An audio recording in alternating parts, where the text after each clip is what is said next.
কিন্তু আমরা ম্যাক্সিমামই চান্স মিস করি, কনফিডেন্স নাই আমাদের মধ্যে। ভাইয়া আগের বার তো পারি নাই, এই বছর কি ভাইয়া কেউ পারছে, কেউ তো পারে নাই, তাহলে আমি কেমনে পারবো? সবকিছুরই শুরু আছে ভাই, কেউ পারে নাই তো কি হয়েছে, তুমি স্টার্ট করো। সবকিছুরই তো শুরু আছে। মানুষ যদি চিন্তা করতো যে আগুন আবিষ্কার করার পরে, যে আগুন আবিষ্কার করার আগে মানুষ কিন্তু কখনো আগুন আবিষ্কার করতে পারে নাই, তখন যদি মানুষ চিন্তা করতো যে কেউ আগুন আবিষ্কার করতে পারে নাই, তার মানে আমিও আগুন আবিষ্কার করতে পারবো না, অমনে চিন্তা করলো তো মানব সভ্যতা আজকে এই যুগে আসতো না। ঠিক আছে, ওকে, আই হোপ বুঝছো। সময় নষ্ট না করি আমরা শুরু করি। তাহলে এবার আসো, তাহলে কোষ রসায়ন। তাহলে কোষ রসায়নের মধ্যে প্রথমেই আমরা যে অংশটা হচ্ছে পড়বো, আর তোমাদেরকে কিন্তু এই দাগানো পিডিএফ, ও আচ্ছা একটা ভালো কথা বলি, তোমরা কে কোথায় কোথায় কোন জিনিসগুলা পাবা? আচ্ছা, আমাদের এই পর্যন্ত যতগুলা ক্লাস হবে তোমাদের তো সবকিছু লাইভেই হবে, সবগুলা ক্লাস তোমরা কোথায় পাবা? সবগুলা ক্লাস হচ্ছে তোমরা এখন পর্যন্ত আসলে কিছু আসে নাই, ঠিক আছে? এখানে দেখবা যে এই গ্রুপটার নিচে হচ্ছে ফিচার্ড নামে একটা সেকশন থাকে। এখন পর্যন্ত আজকে আমরা এখন কিছুই দেই নাই, এই জন্য এগুলো এখানে নাই। ফিচার্ড নামে একটা সেকশন থাকে, এই যে ফিচার্ডে এখন আমরা কিছু দেই নাই, দেখা হয় নাই। দেখবা যে আমাদের সেকেন্ড টাইমার সাব গ্রুপে তোমরা হচ্ছে কভার ফটোতে হচ্ছে রুটিন দেওয়া থাকবে, একটু বলে দেই, কভার ফটোতে হচ্ছে রুটিন দেওয়া থাকবে। কভার ফটোর নিচে এখানে অনেকগুলো টার্ম দেখতে পাচ্ছ, ডিসকাশন, রুমস, মেম্বার্স, এখানে একটা ফিচার্ড নামে একটা লেখা থাকবে।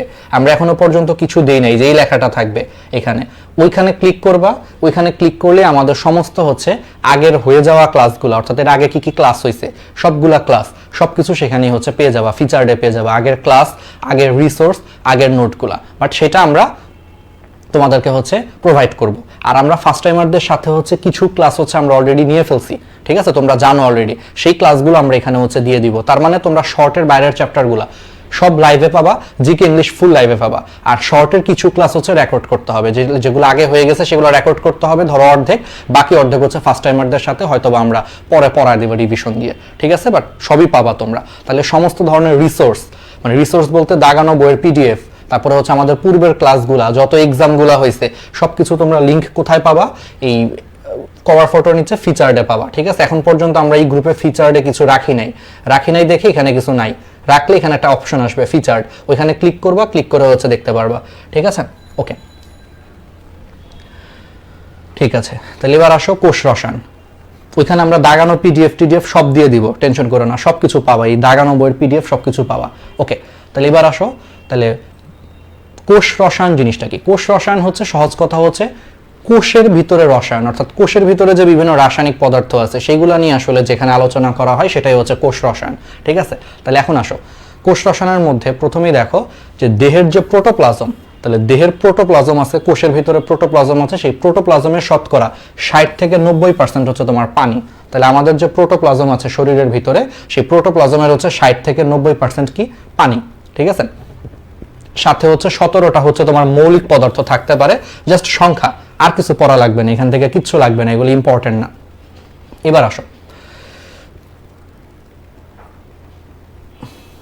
জীবনে অত্যাবশ্যকীয় এলিমেন্ট বা উপাদানের সংখ্যা হচ্ছে 92টা। এগুলো আসতে পারে, একটু লাইনগুলো একটু পড়বা, যে জীবনে অত্যাবশ্যকীয় এলিমেন্ট বা উপাদানের সংখ্যা হচ্ছে 92টা। এই 92টা এলিমেন্ট বা উপাদানের মধ্যে জীবের 96% বস্তুই হচ্ছে তোমার অক্সিজেন, কার্বন, হাইড্রোজেন এবং নাইট্রোজেনের সমন্বয়ে গঠিত। তাহলে দেখো, জীবনের অত্যাবশ্যকীয় এলিমেন্ট বা উপাদান হচ্ছে তোমার 92টা, কিন্তু এর মধ্যে 96% জিনিসই হচ্ছে তোমার মাত্র 4টা উপাদান দিয়ে তৈরি। কেমনে মনে রাখবা? এটা মনে রাখতাম আমি এইভাবে, কোন বানানটাই যে এরকম CHON, কোন। তাহলে কার্বন, হাইড্রোজেন, অক্সিজেন, নাইট্রোজেন, এই 4টা উপাদান দিয়েই হচ্ছে তোমার জীবের 96% হচ্ছে তোমার বস্তু গঠিত, ঠিক আছে? তাহলে কোন দিয়ে মনে রাখবা? কার্বন, হাইড্রোজেন, অক্সিজেন, নাইট্রোজেন, এই 4টা দিয়েই 96% বস্তু দ্বারা হচ্ছে গঠিত। ওকে, আর কিছু লাগবে না, এগুলো কিছু দরকার নাই। এখন আসো কিছু কেমিস্ট্রির জিনিসপত্র। বইয়ে কিছু কেমিস্ট্রির জিনিসপত্র আছে, বুঝতেই পারতেছো। চ্যাপ্টারটার নাম কি? কোষ রসায়ন, তার মানে কেমিস্ট্রি কিছু জিনিসই আসবে। তাহলে এবার প্রথমে আসো রাসায়নিক বন্ধন। তাহলে রাসায়নিক বন্ধন এগুলা নর্মাল জিনিস, আমরা জানি 3 প্রকার। কি কি? আয়নিক বন্ধন, সমযোজী বন্ধন, আর একটা হচ্ছে হাইড্রোজেন বন্ধন। তাহলে এগুলো আমরা ছোটবেলায় পড়ছি। এবার আসো আয়নিক বন্ধন। আচ্ছা, আয়নিক বন্ধন কি? এটা কি পড়ানোর কোনো দরকার আছে? আয়নিক বন্ধন হচ্ছে এখানে প্লাস মাইনাস চার্জ থাকবে, অর্থাৎ একটা চার্জ থাকবে হচ্ছে পজিটিভ, যেমন ক্যাটায়ন, যেমন ধরো হচ্ছে সোডিয়াম পজিটিভ, আর ক্লোরাইড হচ্ছে তোমার নেগেটিভ। তাহলে আয়নিক বন্ধনে হচ্ছে একটা পজিটিভ চার্জ বিশিষ্ট একটা আয়ন থাকবে, যেটাকে আমরা কি বলবো? ক্যাটায়ন বলবো, আর একটা নেগেটিভ চার্জ বিশিষ্ট অ্যানায়ন থাকবে। তো ক্যাটায়নের চার্জ হচ্ছে পজিটিভ, অ্যানায়নের চার্জ হচ্ছে নেগেটিভ। পরবর্তীতে আমরা সবাই জানি যে পজিটিভ চার্জ নেগেটিভ চার্জকে আকর্ষণ করে, অর্থাৎ ক্যাটায়ন হচ্ছে এই জন্য অ্যানায়নকে আকর্ষণ করে, ওদের মধ্যে একটা বন্ধন তৈরি হবে। এই বন্ধনটাকেই তোমার বলা হচ্ছে আয়নিক বন্ধন। ঠিক আছে, এগুলো আমরা পারি। ওকে, এবার আসে হচ্ছে কোভ্যালেন্ট বন্ধন। কোভ্যালেন্ট শব্দটার মানে হচ্ছে সমযোজী। কোভ্যালেন্ট বন্ড, এটাকে বাংলায় বলা হয় সমযোজী বন্ধন। ঠিক আছে, বন্ড মানে কিন্তু বন্ধন। ঠিক আছে, বন্ড মানে কিন্তু বন্ধন, বাংলা একটু বাংলা শব্দগুলোও শিখবা। তাহলে কোভ্যালেন্ট মানে সমযোজী, বন্ড মানে বন্ধন। তার মানে কোভ্যালেন্ট বন্ড মানে হচ্ছে সমযোজী বন্ধন। বলো, বাকিটা তো তোমাদের পারা উচিত। সমযোজী বন্ধন কি? ইলেকট্রন শেয়ার হবে। অর্থাৎ কি হবে? সমযোজী বন্ধনে কি হবে? ইলেকট্রন শেয়ার হবে, তাই না? আমরা আরেকটা পেজ নিই, এই পেজে তো অনেক কিছু লিখছি। ইলেকট্রন শেয়ার হবে, যেমন ধরো হচ্ছে হাইড্রোজেন দেখো, একটু জাস্ট কেমিস্ট্রির জিনিস, তারপরে হালকা বলি। হাইড্রোজেন কি? 1s1, তার মানে তার শেষ কক্ষপথে কি একটা ইলেকট্রন আছে। তাহলে এই হাইড্রোজেন মনে করো তার শেষ কক্ষপথে একটা ইলেকট্রন, ক্রস দিয়ে বোঝাচ্ছি, সেই ইলেকট্রনটা সে শেয়ার করতেছে। ধরো এখানে আরেকটা হাইড্রোজেন পরমাণু আছে, তাহলে এটাও কিন্তু 1s1। তাহলে এটারও মনে করো শেষ কক্ষপথে আরেকটা ইলেকট্রন আছে, ধরো এটার ইলেকট্রনকে আমি ডট দিয়ে প্রকাশ করতেছি। তাহলে এই হাইড্রোজেন তার শেষ কক্ষপথের একটা ইলেকট্রন শেয়ার করতেছে, এই হাইড্রোজেন তার শেষ কক্ষপথের একটা ইলেকট্রন শেয়ার করে এখানে হাইড্রোজেন একক বন্ধন তৈরি হচ্ছে। এই ধরনের বন্ধনকে তোমার বলা হয় সমযোজী বন্ধন বা কোভ্যালেন্ট বন্ড। তার মানে কোভ্যালেন্ট বন্ড বা সমযোজী বন্ধনে উভয় পরমাণু কি করতেছে? ইলেকট্রন শেয়ার করে তারা হচ্ছে বন্ধন তৈরি করতেছে, সমযোজী বন্ধন। ঠিক আছে, বা কোভ্যালেন্ট বন্ড। আর এখান থেকে একটা বেসিক মাথায় রাখবে, এটা কেমিস্ট্রিতেও কাজে লাগবে, যে একটা বন্ধন তৈরি করার জন্য অলওয়েজ মাথায় রাখবা কয়টা ইলেকট্রন শেয়ার করতে হয়? দুইটা ইলেকট্রন শেয়ার করতে হয়। একটা সিঙ্গেল বন্ধন তৈরি করার জন্য সবসময় দুইটা ইলেকট্রন শেয়ার করতে হয়। দেখো এখানে হাইড্রোজেন কি? একক বন্ধন। খেয়াল করে দেখো, হাইড্রোজেন একক বন্ধন তৈরি করার জন্য দেখো এই হাইড্রোজেন একটা ইলেকট্রন শেয়ার করছে, এই হাইড্রোজেন কিন্তু একটা ইলেকট্রন শেয়ার করছে। তার মানে টোটাল দুইটা ইলেকট্রন শেয়ার করে, দেখো টোটাল দুইটা ইলেকট্রন শেয়ার করে কিন্তু একক বন্ধন তৈরি হয়েছে। তাহলে অলওয়েজ মাথায় রাখবা যে কেমিস্ট্রিতে সমযোজী বন্ধনে একটা বন্ধন তৈরি করতে টোটাল দুইটা ইলেকট্রন হচ্ছে শেয়ার করতে হয়। ঠিক আছে, এটা কিন্তু কাজে লাগবে, কেমিস্ট্রিতে কাজে লাগবে। ওকে, আর এই ধরনের ইলেকট্রন শেয়ারের বন্ধনকে বলা হয় সমযোজী বন্ধন বা কোভ্যালেন্ট বন্ড। পারবা। এখন আসো, কোভ্যালেন্ট বন্ড একটা জিনিস খুব ইম্পর্টেন্ট। কোভ্যালেন্ট বন্ড শুধু কাদের মধ্যে দেখা যায়? অধাতুর ক্ষেত্রে দেখা যায়। অর্থাৎ দুইটা পরমাণু যদি অধাতু হয় একমাত্র তাদের ক্ষেত্রে হচ্ছে সমযোজী বন্ধন দেখা যায়। যেমন আমার এক্সাম্পলটা দেখো, এটাও হাইড্রোজেন, ওইটাও হাইড্রোজেন। তাহলে হাইড্রোজেন কি? অধাতু, গ্যাস, অধাতু। এই জন্য দেখো কোভ্যালেন্ট বন্ড বা সমযোজী বন্ধন শুধু অধাতুর ক্ষেত্রে দেখা যায়, কখনো ধাতুর মধ্যে কোভ্যালেন্ট বন্ড পাবা না। মাথায় রাখবা, ধাতুর মধ্যে নরমালি কোভ্যালেন্ট বন্ড পাওয়া যায় না। কোভ্যালেন্ট বন্ড হচ্ছে শুধু অধাতুর ক্ষেত্রে পাওয়া যায়। অর্থাৎ দুইটাই যদি অধাতু হয় তাহলে কোভ্যালেন্ট বন্ডটা মেইনলি পাওয়া যায়। ঠিক আছে, ওকে, পারা যাবে। ঠিক আছে, আর কিছু লাগবে না। এবার আসা হচ্ছে হাইড্রোজেন বন্ধন। আচ্ছা, হাইড্রোজেন বন্ধন এটা আমরা হচ্ছে কেমিস্ট্রিতে পড়বো, এটা এখানে আসলে দরকার নাই। তারপরেও যদি কেউ পড়তে চাও, হাইড্রোজেন বন্ধনের ব্যাপারটা হচ্ছে পানির ক্ষেত্রে দেখা যায়। এটা আসলে কেমিস্ট্রিতে পড়বো, এই চ্যাপ্টারে না পড়লেও সমস্যা ছিল না। ধরো এই যে পানি, তাও একটু বুঝাই। দেখো পানির মধ্যে দেখো হাইড্রোজেন অক্সিজেন কি বন্ধন আছে, তাই না? আচ্ছা, এবার একটু চিন্তা করো ঠান্ডা মাথায়। অক্সিজেনের তড়িৎ ঋণাত্মকতা, একটু কেমিস্ট্রির জিনিসপত্র, এগুলা কেমিস্ট্রি পড়াচ্ছি মনে করবো, আজকে বায়োলজি না পড়া কেমিস্ট্রি পড়াইতেছি। ঠিক আছে, আচ্ছা, অক্সিজেনের তড়িৎ ঋণাত্মকতার মান কত? 3.5। তাহলে অক্সিজেনের তড়িৎ ঋণাত্মকতার মান হচ্ছে 3.5, আর হাইড্রোজেনের তড়িৎ ঋণাত্মকতার মান হলো 2.1। ঠিক আছে, তাহলে খেয়াল করো, হাইড্রোজেনের তড়িৎ ঋণাত্মকতা 2.1, অক্সিজেনের তড়িৎ ঋণাত্মকতা 3.5। তড়িৎ ঋণাত্মকতা মানে কি? তড়িৎ ঋণাত্মকতা মানে হচ্ছে এই যে সমযোজী বন্ধনে, দেখো এইমাত্র দেখাইছে যে সমযোজী বন্ধনে কিন্তু ইলেকট্রন শেয়ার হয়। তাহলে সমযোজী বন্ধনে যেই ইলেকট্রন শেয়ার হয়েছে সেই শেয়ারকৃত ইলেকট্রনগুলারে নিজের দিকে টেনে নিয়ে যাওয়ার যে ক্ষমতাটা, সেই ক্ষমতাটাকেই তোমার বলা হয় তড়িৎ ঋণাত্মকতা। তাহলে সমযোজী বন্ধনে যে ইলেকট্রনগুলা শেয়ার হয়েছে সেই শেয়ারকৃত ইলেকট্রনগুলাকে নিজের দিকে বেশি টেনে নিয়ে যাওয়ার যে ক্ষমতা, সেটাকেই বলা হচ্ছে ইলেকট্রোনেগেটিভিটি বা তড়িৎ ঋণাত্মকতা। তাহলে খেয়াল করো, অক্সিজেনের তড়িৎ ঋণাত্মকতা 3.5, যেটা হাইড্রোজেনের তুলনায় অনেক বেশি হওয়ার কারণে এই অক্সিজেন হাইড্রোজেন যে সমযোজী বন্ধন তৈরি হয়েছে, সেই সমযোজী বন্ধনের যে ইলেকট্রনগুলো শেয়ার হয়েছে সেই শেয়ারকৃত ইলেকট্রনগুলোকে নিজের দিকে সে বেশি নিয়ে যাচ্ছে। তো নিজের দিকে বেশি নিয়ে যাওয়ার কারণে তাহলে এখানে যে ইলেকট্রনগুলো শেয়ার হয়েছে ভাই, ধরো হাইড্রোজেন একটা ইলেকট্রন শেয়ার করছে, অক্সিজেন এখানে একটা ইলেকট্রন শেয়ার করছে, কিন্তু দেখা গেছে যে শেয়ারকৃত ইলেকট্রনগুলোকে নিজের দিকে বেশি টেনে নিয়ে যাওয়ার কারণে অক্সিজেন হচ্ছে এখন নেগেটিভ হয়ে গেছে আর হাইড্রোজেন হচ্ছে পজিটিভ হয়ে গেছে।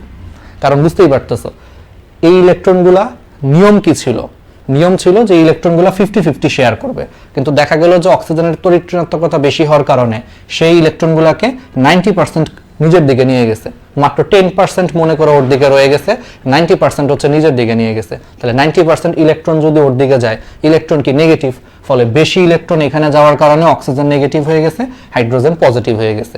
সেম জিনিসটা এখানেও হয়েছে, যে ধরো এই অক্সিজেন এর সাথে একটা ইলেকট্রন শেয়ার করছে, এই হাইড্রোজেন একটা ইলেকট্রন শেয়ার করছে, বাট সমস্যাটা হচ্ছে এটার তড়িৎ ঋণাত্মকতা 2.1, এটা হচ্ছে 3.5। তাহলে তড়িৎ ঋণাত্মকতা যার বেশি তার দিকেই হচ্ছে মনে করবা যে সমযোজী বন্ধনের ইলেকট্রনগুলো চলে যাবে। তাহলে এই সমযোজী বন্ধনের এই শেয়ারকৃত ইলেকট্রনগুলো তড়িৎ ঋণাত্মকতা যার বেশি তার দিকে চলে আসে, অর্থাৎ এই ইলেকট্রনগুলো অক্সিজেনের কাছে চলে আসার কারণে অক্সিজেন নেগেটিভ হয়ে যায়, আর ওর ইলেকট্রনগুলো এরকম অক্সিজেনের কাছে চলে যাওয়ার কারণে সে পজিটিভ হয়ে যায়। তাহলে এটা হচ্ছে একটা সিঙ্গেল পানির অণু। তাহলে এবার দেখো, তাহলে এটা যদি একটা পানির অণু হয় তাহলে ব্যাপারটা এরকম হইলো যে তাহলে একটা পানির অণু তো অক্সিজেনের তড়িৎ ঋণাত্মকতা বেশি হওয়ার কারণে এটার দিকে বেশি বেশি ইলেকট্রন যাচ্ছে, ফলে এটা নেগেটিভ, বাকিগুলো পজিটিভ। তার মানে এখানে হাইড্রোজেন পজিটিভ, সহজ কথা, আর অক্সিজেন নেগেটিভ। তাহলে এটা যদি একটা সিঙ্গেল পানির অণু হয়, বলো এটা হচ্ছে মনে করো আরেকটা পানির অণু, ঠিক আছে, এটা মনে করো তার পার্শ্ববর্তী আরেকটা পানির অণু, পার্শ্ববর্তী আরেকটা পানির অণু, এখানেও সেম, এখানেও সেম, যে oxygen negative hydrogen positive, same, এখানে যা হবে এখানেও তাই হবে। তখন দেখো তো, তাহলে পাশাপাশি পাশাপাশি দুইটা পানির অণুর মধ্যে দেখো হাইড্রোজেনের চার্জ হচ্ছে পজিটিভ, অক্সিজেনের চার্জ নেগেটিভ, তাহলে পাশাপাশি দুইটা পানির অণুর মধ্যে তখন এই হাইড্রোজেন এবং অক্সিজেনের মধ্যে একটা বন্ধন তৈরি হবে, কারণ এর চার্জ পজিটিভ, এর চার্জ নেগেটিভ। তাহলে পজিটিভ তখন নেগেটিভকে আকর্ষণ করার কারণে এই পানির অণুর হাইড্রোজেন পার্শ্ববর্তী পানির অণুর অক্সিজেনকে আকর্ষণ করে এইখানে একটা বন্ধন তৈরি হবে। এই যেটাকে আমি ডট ডট দিয়ে দেখাইছি, এই বন্ধনটাকে তখন বলা হচ্ছে হাইড্রোজেন বন্ধন, কারণ এই বন্ধনের মধ্যে হাইড্রোজেন আছে, এটাই হচ্ছে হাইড্রোজেন বন্ধন। তাহলে এটাই ওরা বইয়ে বলার চেষ্টা করছে যে একটা অণুর এই যে আংশিক পজিটিভ চার্জ বিশিষ্ট হাইড্রোজেন পরমাণু এবং এই যে অপর অণুর আংশিক নেগেটিভ চার্জ বিশিষ্ট পরমাণুর মধ্যে আকর্ষণজনিত শক্তির কারণে যে বন্ড তৈরি হয় সেটাই হাইড্রোজেন বন্ড। দেখো এই যে একটা অণুর পজিটিভ চার্জ বিশিষ্ট হাইড্রোজেন অপর আরেকটা অণুর নেগেটিভ চার্জ বিশিষ্ট অক্সিজেনের সাথে এই যে তাহলে যে বন্ধনটা তৈরি হচ্ছে ডট ডট ডট, এটাই হচ্ছে হাইড্রোজেন বন্ধন, কারণ এখানে হাইড্রোজেন কাজ করতেছে। এটা হচ্ছে বেসিক কেমিস্ট্রির বেসিক, কেমিস্ট্রি তো এটা কাজে লাগবে, ঠিক আছে, পর্যাবৃত্ত ধর্ম এবং রাসায়নিক বন্ধন চ্যাপ্টারে। ওকে, এবার আসো পেপটাইড বন্ড কি, গ্লাইকোসাইডিক বন্ড কি, এটা আমরা একটু পরে পড়বো, এগুলো এখন পড়বো না, কারণ এগুলো আমরা একটু পরে এই চ্যাপ্টারেই পড়বো, এই জন্য এখন দরকার নাই। খালি মনে রাখবা পেপটাইড বন্ড এটা হচ্ছে দুইটা অ্যামাইনো অ্যাসিডের মধ্যকার হচ্ছে সৃষ্ট বন্ড। তাহলে দুইটা অ্যামাইনো অ্যাসিডের মধ্যকার সৃষ্ট বন্ধনকে পেপটাইড বন্ধন বলে, এটা এক ধরনের কোভালেন্ট বা সমযোজী বন্ধন। সেম ভাবে গ্লাইকোসাইডিক বন্ধন, এটা হচ্ছে মনোস্যাকারাইড সমূহের মধ্যকার বন্ধনটাকে হচ্ছে আমরা গ্লাইকোসাইডিক বন্ধন বলতেছি, এগুলা পড়বো আমরা এই চ্যাপ্টারে। আচ্ছা, এগুলা কিছুই লাগবে না ভাই, এইসব জিনিস জীবনে আসবে না, আসলে কেমিস্ট্রিতে আসবে, এগুলো তোমরা পারো, কেমিস্ট্রিতে আরো ডিটেলস পড়বো আমরা এগুলা। এবার আসো আসল বায়োলজি আর কি শুরু হইলো। তাহলে কার্বোহাইড্রেট বা শর্করা, আমি তোমাদেরকে কিছুক্ষণ পর পর হচ্ছে তোমাদেরকে সময় দিব, হ্যাঁ, ধরো আধা ঘন্টা 40 মিনিট পড়াবো, দেন আমি তোমাদের একটু 2-3 মিনিট তোমাদের সাথে গল্প করব, দেন আবার 40 মিনিট পড়াবো, ঠিক আছে। ক্লাসে আমি চেষ্টা করতেছি, আমি সবসময়, শুধু তোমাদের জন্য না, আমি সবসময় দেখবা, আমার ফ্রি ক্লাসেও দেখবা, আমি টাইম ওয়েস্ট করতে খুব অপছন্দ করি, যাতে তোমাদের সর্বোচ্চ উপকার হয়। একবারে কাজের কথা ছাড়া কথা বলি না, মোটিভেশন দিলে একেবারে কাজের মোটিভেশন, অযথা ধরো মোটিভেশন বা কথা বলতে আমার বিরক্ত লাগে, কারণ আমি বুঝি সময়ের মূল্য কত বেশি। কারণ আমি সবসময় চিন্তা করি যে আজকে আমি তোমাদের পড়াচ্ছি, আমার জায়গায় যদি তোমরা পড়াইতা, ধরো আমাকে, আমি যদি স্টুডেন্ট থাকতাম, আমি নিজেও কিন্তু অনেক বিরক্ত হইতাম যে এই লোকটা পড়ানো বাদ দিয়ে খালি গল্প করে, টাইম ওয়েস্ট হয়, কারণ এখন তোমাদের হাতে টাইম নেই, এটা হচ্ছে সবচেয়ে ইম্পর্টেন্ট ফ্যাক্ট, টাইম কম। ওকে, তাহলে এবার আসো, বাট আমি তোমাদেরকে সময় দিব, 30-40 মিনিট পর পর আমরা কথা বলবো, আর একটু মজা করবো, ক্লাসে আমরা অনেক ফান করবো, অনেক মজা করবো, এটা নিয়ে টেনশন করার কিছু নাই, কিন্তু আবার আমরা স্ট্রিক্টও থাকবো, অনেক অনেক কথাও বলবো, সেগুলো কিন্তু মানতে হবে। কমান্ডো ট্রেনিং, ঠিক আছে, মনে করবো যে আমি তোমাদের আর্মি, তোমরা কমান্ডো ট্রেনিং এ আসছো, আমি এখন ইনস্ট্রাক্টর, তোমাদের যা বলবো সেটাই, আগুনে ঝাঁপ দিতে বললে কিন্তু আগুনে ঝাঁপ দেওয়া লাগবে, ঠিক আছে। ওকে, সমস্যা নেই। তাহলে এবার আসো কার্বোহাইড্রেট বা শর্করা।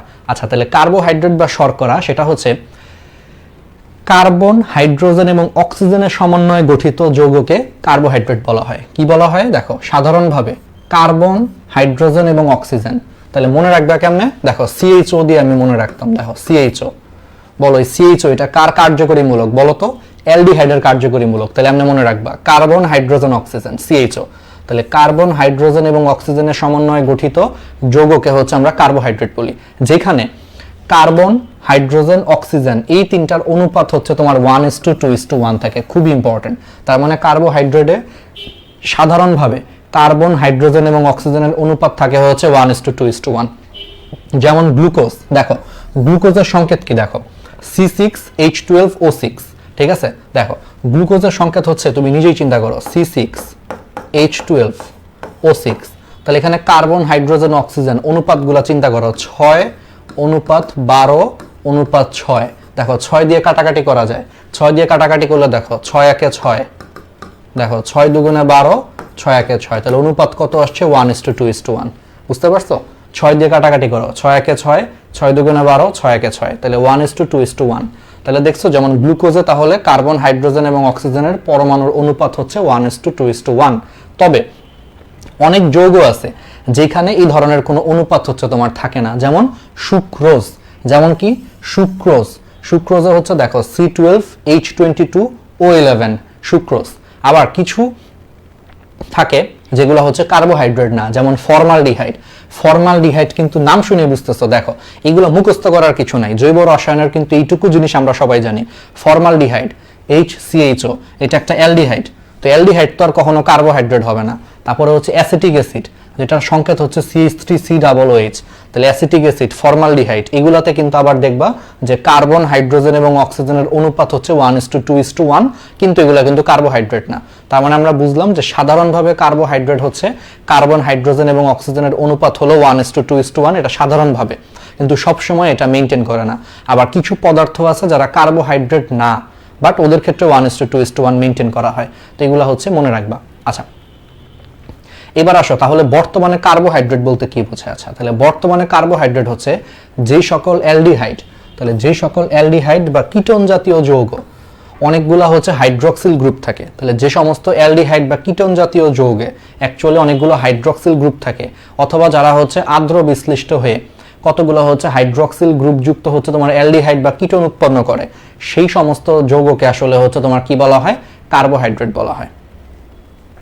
ঠিক আছে, সেই সমস্ত যৌগকে আসলে কি বলা হয়? কার্বোহাইড্রেট বলা হয়। যেমন এই জিনিসটা তুমি হয়তো বুঝতেছো না, আমি তোমাদেরকে একটু বুঝাই। আমরা যদি গ্লুকোজ কি এক ধরনের কার্বোহাইড্রেট, তাই না? গ্লুকোজ হচ্ছে এক ধরনের কার্বোহাইড্রেট। তাহলে গ্লুকোজের আমরা এখন একটা চেইন স্ট্রাকচার দেখি। কি ধরনের স্ট্রাকচার দেখবো আমরা? চেইন স্ট্রাকচার দেখি। আচ্ছা, ধরো এটা একটা গ্লুকোজ, তাহলে কয় কার্বন? গ্লুকোজে 6 কার্বন। কয়টা হলো? 1 2 3 4 5 6। তাহলে এই যে 6 কার্বন বিশিষ্ট একটা গ্লুকোজ, ঠিক আছে, এই গ্লুকোজে একটু খেয়াল করো, এই গ্লুকোজে এইখানে হচ্ছে তোমার অ্যালডিহাইডের কার্যকরী মূলক থাকবে সবার উপরে। দেখো অ্যালডিহাইডের হচ্ছে তোমার কার্যকরী মূলক থাকবে, আর বাকি কার্বনগুলোতে বামে H ডানে OH। 3 নম্বরটা হচ্ছে ব্যতিক্রম, বামে OH ডানে H। এগুলো সমস্যা নাই, এগুলো একটা হইলে হয়েছে। বামে H ডানে OH, বামে H ডানে OH। ঠিক আছে, বামে H ডানে OH, নিচে হচ্ছে আরেকটা হাতখালি, নিচে হচ্ছে একটা H। এটা কিন্তু আসলে একটা গ্লুকোজ। বিশ্বাস না হলে দেখো, এটা একটা গ্লুকোজের আসলে চেইন স্ট্রাকচার রাখছি আমি। দেখো 6 কার্বন C6H12, দেখো 12টা হাইড্রোজেন আছে। দেখো 1 2 3 4 5 6 7 8 9 10 11 12, 12টা হাইড্রোজেন। দেখো অক্সিজেন 6টা, 1 2 3 4 5 6। এটা হচ্ছে গ্লুকোজের তোমার কি স্ট্রাকচার? Chain structure. এগুলো কখনোই পরীক্ষায় আঁকতে আসবে না, এটা জাস্ট বোঝানোর জন্য বুঝাচ্ছি। তাহলে দেখো এটা যদি একটা গ্লুকোজের যদি চেইন স্ট্রাকচার হয়, তুমি খেয়াল করো এটা কি? অ্যালডিহাইডের কার্যকরী মূলক আছে। তার মানে গ্লুকোজ এটা কিন্তু এক ধরনের অ্যালডিহাইড। তার মানে এটা এক ধরনের অ্যালডিহাইড, কিন্তু এটা কোন ধরনের অ্যালডিহাইড? দেখো পলিহাইড্রক্সি অ্যালডিহাইড। একটা কথা আছে একটু পরে দেখবা, পলিহাইড্রক্সি অ্যালডিহাইড। তাহলে এটা কিন্তু এক ধরনের পলিহাইড্রক্সি অ্যালডিহাইড। আচ্ছা, অ্যালডিহাইড কেন বলতেছি? কারণ তোমরা বুঝতেই পারতেছো এখানে CHO আছে, অ্যালডিহাইডের কার্যকরী মূলক আছে, এই জন্য গ্লুকোজ হচ্ছে এক ধরনের অ্যালডিহাইড। কিন্তু এটা পলিহাইড্রক্সি কেন? দেখো পলি একটা গ্রিক শব্দ, পলি একটা গ্রিক শব্দ, এর মানে হচ্ছে অনেক। পলি একটা গ্রিক শব্দ, তাহলে এর মানে হচ্ছে অনেক। আর হাইড্রক্সি মানে কি? অনেকগুলো হাইড্রক্সিল গ্রুপ আছে। দেখো 1 2 3 4 5, তাহলে অনেকগুলা মানে 5টা হাইড্রক্সিল গ্রুপ আছে, এই জন্য এটারে বলা হচ্ছে পলিহাইড্রক্সি অ্যালডিহাইড। আবার আরেক ধরনের হচ্ছে তোমার কার্বোহাইড্রেট আছে, এটা তো গ্লুকোজের ক্ষেত্রে। ধরো এখন আমরা গ্লুকোজ বাদ দিই, আমরা ফ্রুক্টোজ নিয়ে চিন্তা করি, গ্লুকোজ বাদ, ফ্রুক্টোজও হচ্ছে এক ধরনের কার্বোহাইড্রেট, গ্লুকোজ ফ্রুক্টোজ এগুলো সবই কিন্তু কার্বোহাইড্রেট। তাহলে ফ্রুক্টোজের ক্ষেত্রে এই জিনিসটা হবে কিরকম জানো? ফ্রুক্টোজের ক্ষেত্রে যদি আমি একটু বলি, দেখো ফ্রুক্টোজের ক্ষেত্রে জিনিসটা এরকম হবে, 6টাই কার্বন, কোনো সমস্যা নেই, এখানেও কার্বন 6টা, এখানে হচ্ছে একটা এইচ, এখানে OH, উপরে হচ্ছে একটা এইচ, আর ওর 2 নম্বর কার্বনে হচ্ছে C ডাবল বন্ড O থাকে, এটা হচ্ছে ফ্রুক্টোজ, এটা হচ্ছে ফ্রুক্টোজ। ঠিক আছে, তাহলে ফ্রুক্টোজের ক্ষেত্রে খেয়াল করো তো, এটাকেও আমরা কি বলতে পারি? পলিহাইড্রক্সি। ফার্স্ট কথা, কেন পলিহাইড্রক্সি বলতে পারি? কারণ অনেকগুলো হাইড্রক্সিল আছে। পলি হলো একটা গ্রিক শব্দ, এর মানে হচ্ছে অনেক, তাহলে অনেকগুলো হাইড্রক্সিল আছে। আর দেখো তো ফ্রুক্টোজে এদের কার্যকরী মূলক কি? খেয়াল করে দেখো তো, ফ্রুক্টোজের কার্যকরী মূলক হচ্ছে কার্বন অক্সিজেন দ্বিবন্ধন। বলো, কার্বন অক্সিজেন দ্বিবন্ধন, এটা যদি কার্যকরী মূলক হয়, বলো এটা কি ধরনের কার্যকরী মূলক? কিটোনের কার্যকরী মূলক, কিটোন। তার মানে ফ্রুক্টোজ হচ্ছে এক ধরনের পলিহাইড্রক্সি কিটোন।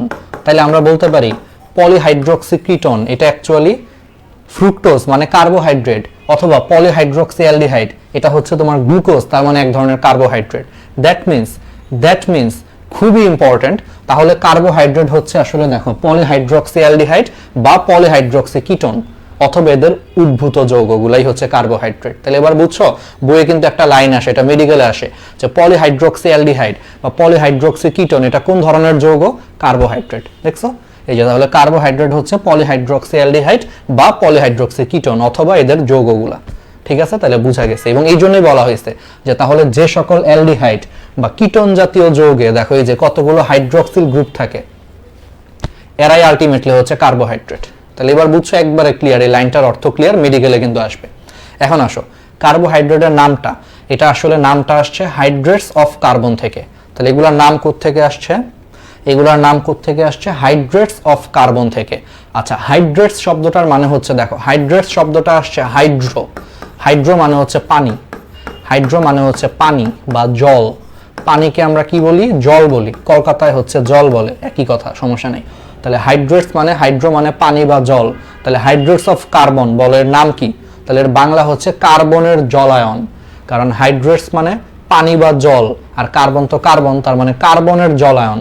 তাহলে কার্বোহাইড্রেটের বাংলা হচ্ছে আসলে কার্বনের জলায়ন, অর্থাৎ এক অণু পানির সাথে আসলে এক অণু কার্বন এই অনুপাতে হচ্ছে যুক্ত হয়ে আসলে হচ্ছে তোমার জিনিসটা তৈরি করছে, অর্থাৎ এক অণু পানির সাথে এক অণু কার্বন এই অনুপাতে আসলে কি হয়েছে?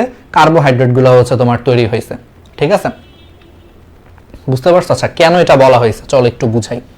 দেখো আমরা গ্লুকোজের সংকেতটা দেখো তো একটু এইভাবে লিখি, গ্লুকোজের সংকেত, গ্লুকোজ হচ্ছে এক ধরনের কার্বোহাইড্রেট, এর জন্য আমরা সেটা নিয়ে চিন্তা করতেছি, C6H12O6। দেখো তো এটারে এমনে লেখা যায়, দেখো তো C6 আর এটারে H2O, দেখো তো 6 লেখা যায়, একই কথা, বুঝতে পারবা। দেখো 6 দুগুণে 12, 6 একে 6, তাহলে এই জিনিসটাই কিন্তু আসলে লিখছি আমরা, এইভাবে লিখছি। তাহলে এটা দেখে তোমার কাছে কি মনে হচ্ছে?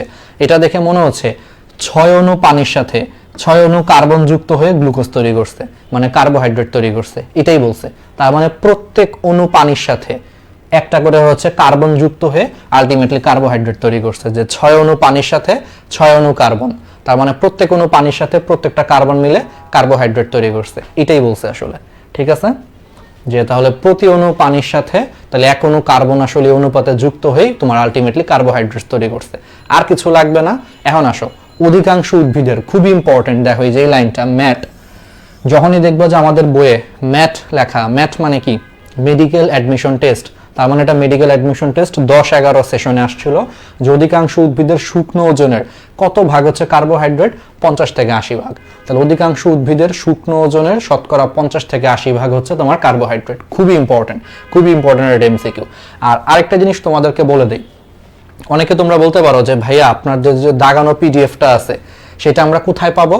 এটা অলরেডি যে মনে আছে তোমাদেরকে আমরা মেইন যে গ্রুপটা অ্যাড দিছি, অ্যাকচুয়ালি এটা মেইন গ্রুপেও আছে। আসলে মেইন গ্রুপ কোনটা? ওই যে প্রয়াস 3.0 ফুল মেডিকেল কোর্স, দেখবে একটা মেইন গ্রুপ যেখানে ফার্স্ট টাইমার সেকেন্ড টাইমার সবাই আসো।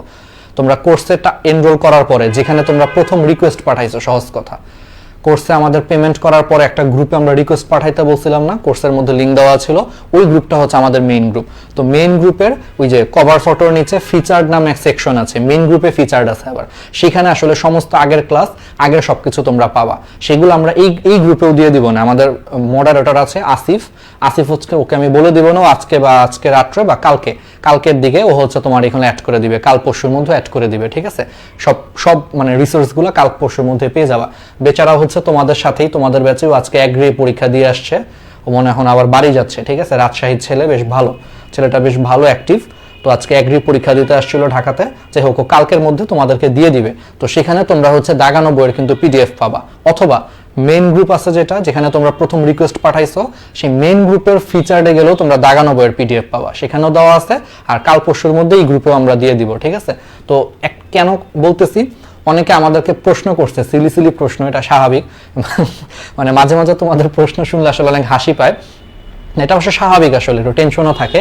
অনেকে প্রশ্ন করে, আমি জানি এটা তোমরাও করতে পারো, ভাইয়া এটা হচ্ছে বেগুনি কালার দিয়ে দাগাইছেন আর এটা হচ্ছে আপনি সবুজ কালার দিয়ে দাগাইছেন, এগুলোর মধ্যে কি কোনো পার্থক্য আছে, মানে কালির মধ্যে কোনো পার্থক্য আছে কিনা? না, অ্যাকচুয়ালি জিনিসটা হয়েছে আমার যখন হাতের কাছে যে কলম ছিল সেটা দিয়ে আমরা দাগাইছি। অনেক সময় দাগাইতে কলমের কালি শেষ হয়ে গেছে, আমরা কলম বাদ দিয়ে আরেক কলমের কালি ইউজ করছি। সো কালির মধ্যে কোনো পার্থক্য নাই, ঠিক আছে? লাল কালি দিয়ে যেরকম ইম্পর্টেন্ট, সবুজ কালির জিনিসগুলো সেম ইম্পর্টেন্ট, সবই সেম, ঠিক আছে? এখানে কোনো আলাদা করে কালি দিয়ে আমরা দাগাই নেই, জাস্ট এটা দাগানোর সময় এদিক সেদিক হয়ে গেছে, ঠিক আছে? টেনশন করার কারণ নাই। আচ্ছা, এবার আসো কার্বোহাইড্রেটের উৎস। তাহলে কার্বোহাইড্রেটের উৎসর মধ্যে প্রধান উৎস হচ্ছে উদ্ভিদ থেকে হচ্ছে কার্বোহাইড্রেট আসে, এগুলো একটু পড়তে হবে পুরো প্যারাটা। উদ্ভিদের কই থেকে আসে? উদ্ভিদের কাণ্ড থেকে, বাকল থেকে, রিডিং দিবে এগুলা, ফলমূল, বীজ, রস, এগুলা থেকে হচ্ছে কার্বোহাইড্রেট পাওয়া যায়। এবার একটা জিনিস খুবই ইম্পর্টেন্ট, যে প্রাণীদেহের যকৃতের মধ্যে গ্লুকোজটা মেইনলি হচ্ছে গ্লাইকোজেন হিসেবে জমা থাকে, খুবই ইম্পর্টেন্ট। প্রাণীদেহের যে যকৃতের মধ্যে হচ্ছে গ্লুকোজ গ্লাইকোজেন হিসেবে জমা থাকে। প্রাণীদেহের যে পেশির মধ্যে হচ্ছে ল্যাকটিক অ্যাসিড রূপে হচ্ছে তোমার কার্বোহাইড্রেট জমা থাকে। আর দুধের মধ্যে ল্যাকটোজেন হিসেবে হচ্ছে তোমার কার্বোহাইড্রেট হচ্ছে তোমার জমা থাকে, ঠিক আছে? তাহলে বুঝতে পারছো? তাহলে যকৃতের মধ্যে দেখো, এটা একটু ইম্পর্টেন্ট, এমসিকিউ এর জন্য আমি আলাদা করে লিখে দিচ্ছি, এটা একটু মনে রাখতে হবে। তাহলে প্রাণীদেহের যে যকৃত মানে কি? লিভার বা কলিজা। তাহলে সেই যকৃতের মধ্যে হচ্ছে তোমার গ্লুকোজটা কি আকারে থাকতেছে? গ্লাইকোজেন আকারে জমা থাকতেছে, এটা কিন্তু আসবে। এটা কিন্তু আমরা ওই যে পরিপাক ও শোষণ চ্যাপ্টারেও কিন্তু আমরা পড়বো, যে যকৃতের সঞ্চয়ী ও বিপাকীয় ভূমিকা, ওইখানেও আমরা পড়বো বা পড়ছি। যকৃতে হচ্ছে গ্লুকোজ কি আকারে থাকে? গ্লাইকোজেন আকারে থাকে। আচ্ছা, এবার আসা হচ্ছে পেশিতে হচ্ছে তোমার কার্বোহাইড্রেট কি আকারে থাকে? ল্যাকটিক অ্যাসিড হিসেবে থাকে, ঠিক আছে? এটা একটু মনে রাখতে হবে, ল্যাকটিক অ্যাসিড হিসেবে থাকে। আর হচ্ছে আর কি আছে? আর হলো দুধে হচ্ছে তোমার শর্করা বা কার্বোহাইড্রেট হচ্ছে ল্যাকটোজ বা ল্যাকটোজেন হিসেবে থাকে, ল্যাকটোজ বা ল্যাকটোজেনও বলতে পারো, ল্যাকটোজ বা ল্যাকটোজেন হিসেবে হচ্ছে তোমার থাকে দুধের মধ্যে। তাহলে বলো তো, এটা কিন্তু মেডিকেল পরীক্ষা অনেকবার আসছে, দুধের শর্করা মানে কি? কার্বোহাইড্রেটের বাংলা হচ্ছে শর্করা, ঠিক আছে? একই জিনিস কিন্তু, ভিন্ন ভিন্ন কিছু না। তাহলে দুধের শর্করার নাম কি? ল্যাকটোজ। এটা কিন্তু মেডিকেলের প্রশ্ন, দুধের শর্করার নাম কি? ল্যাকটোজ বা ল্যাকটোজেন। পেশির শর্করা কি হিসেবে থাকে? ল্যাকটিক অ্যাসিড হিসেবে থাকে। যকৃতে গ্লুকোজ কি হিসেবে থাকে? গ্লাইকোজেন হিসেবে থাকে। এখন সেকেন্ড টাইমার হিসেবে একটু তোমাদেরকে এক্সট্রা তথ্য দেই। বলো, যকৃতে এই যে গ্লুকোজ গ্লাইকোজেন হিসেবে থাকে, বলো এই প্রক্রিয়াটার নাম কি? এটা একটা প্রক্রিয়া আছে, তাই না? আমরা তো এটা পড়ছি কিন্তু, পরিপাক ও শোষণ। তোমাদের তো এখন এগুলো সব পারা উচিত তো। তাহলে যকৃতে হচ্ছে তোমার গ্লুকোজ গ্লাইকোজেন হিসেবে জমা থাকে, বলো এই প্রক্রিয়াটার নাম কি? এই প্রক্রিয়ার একটা নাম আছে, এই যে গ্লুকোজ যে গ্লাইকোজেন হিসেবে জমা থাকে, বলো এই প্রক্রিয়াটার নাম হচ্ছে গ্লাইকোজেনেসিস। এই প্রক্রিয়ার নাম কি? গ্লাইকোজেনেসিস। এটা না পারলে মায়ের, এটা না পারলে কিন্তু সেকেন্ড টাইমারদের ধরে পিটানো দরকার। মাঝে মাঝে আমার মনে হয় কি, তোমাদেরকে আসলে অফলাইনে পড়াইতে পারলে সবচেয়ে ভালো হতো। সামনে বসে থাকতা, না পারলে একটা ব্যাট নিয়ে আসতাম, ইচ্ছা মতো মানে পিটাইতাম। তাইলে হচ্ছে মায়ের উপরে ওষুধ নাই, বুঝছো? যতই বলো মাইট টাইট দিলে পোলাপান ভয়ে হচ্ছে পড়াশোনা করে, এবং অ্যাডমিশন এটাই করা দরকার, পিটাইতে হবে আসলে, তাইলে মনে থাকবে। এটা না পারলে মায়ের, ঠিক আছে? তাহলে এটা না পারলে বিশাল বড় সড় একটা মাইট দিব। তাহলে গ্লুকোজ তাহলে যকৃতে হচ্ছে গ্লাইকোজেন হিসেবে থাকে, তাহলে এই প্রক্রিয়াটার নাম হচ্ছে গ্লাইকোজেনেসিস। এই প্রক্রিয়াটার নাম কি? গ্লাইকোজেনেসিস। খুবই খুবই খুবই ইম্পর্টেন্ট একটা ইনফরমেশন, গ্লাইকোজেনেসিস প্রক্রিয়া। আচ্ছা, যাদের মনে থাকে না তাদেরকে আমি সহজ করে বলে দিই। জেনেসিস, জেনেসিস শব্দের মানে হলো কোনো কিছু উৎপন্ন হওয়া। একটু মনে করে দেখো, জেনেসিস শব্দের মানে হচ্ছে কোনো কিছু উৎপন্ন হওয়া। আর গ্লাইকো, গ্লাইকো শব্দটা আসছে গ্লাইকোজেন থেকে। গ্লাইকো মানে গ্লাইকোজেন, জেনেসিস মানে উৎপন্ন হওয়া, তাহলে গ্লুকোজ থেকে গ্লাইকোজেন উৎপন্ন হওয়া, এটার নাম কি হবে? গ্লাইকোজেনেসিস।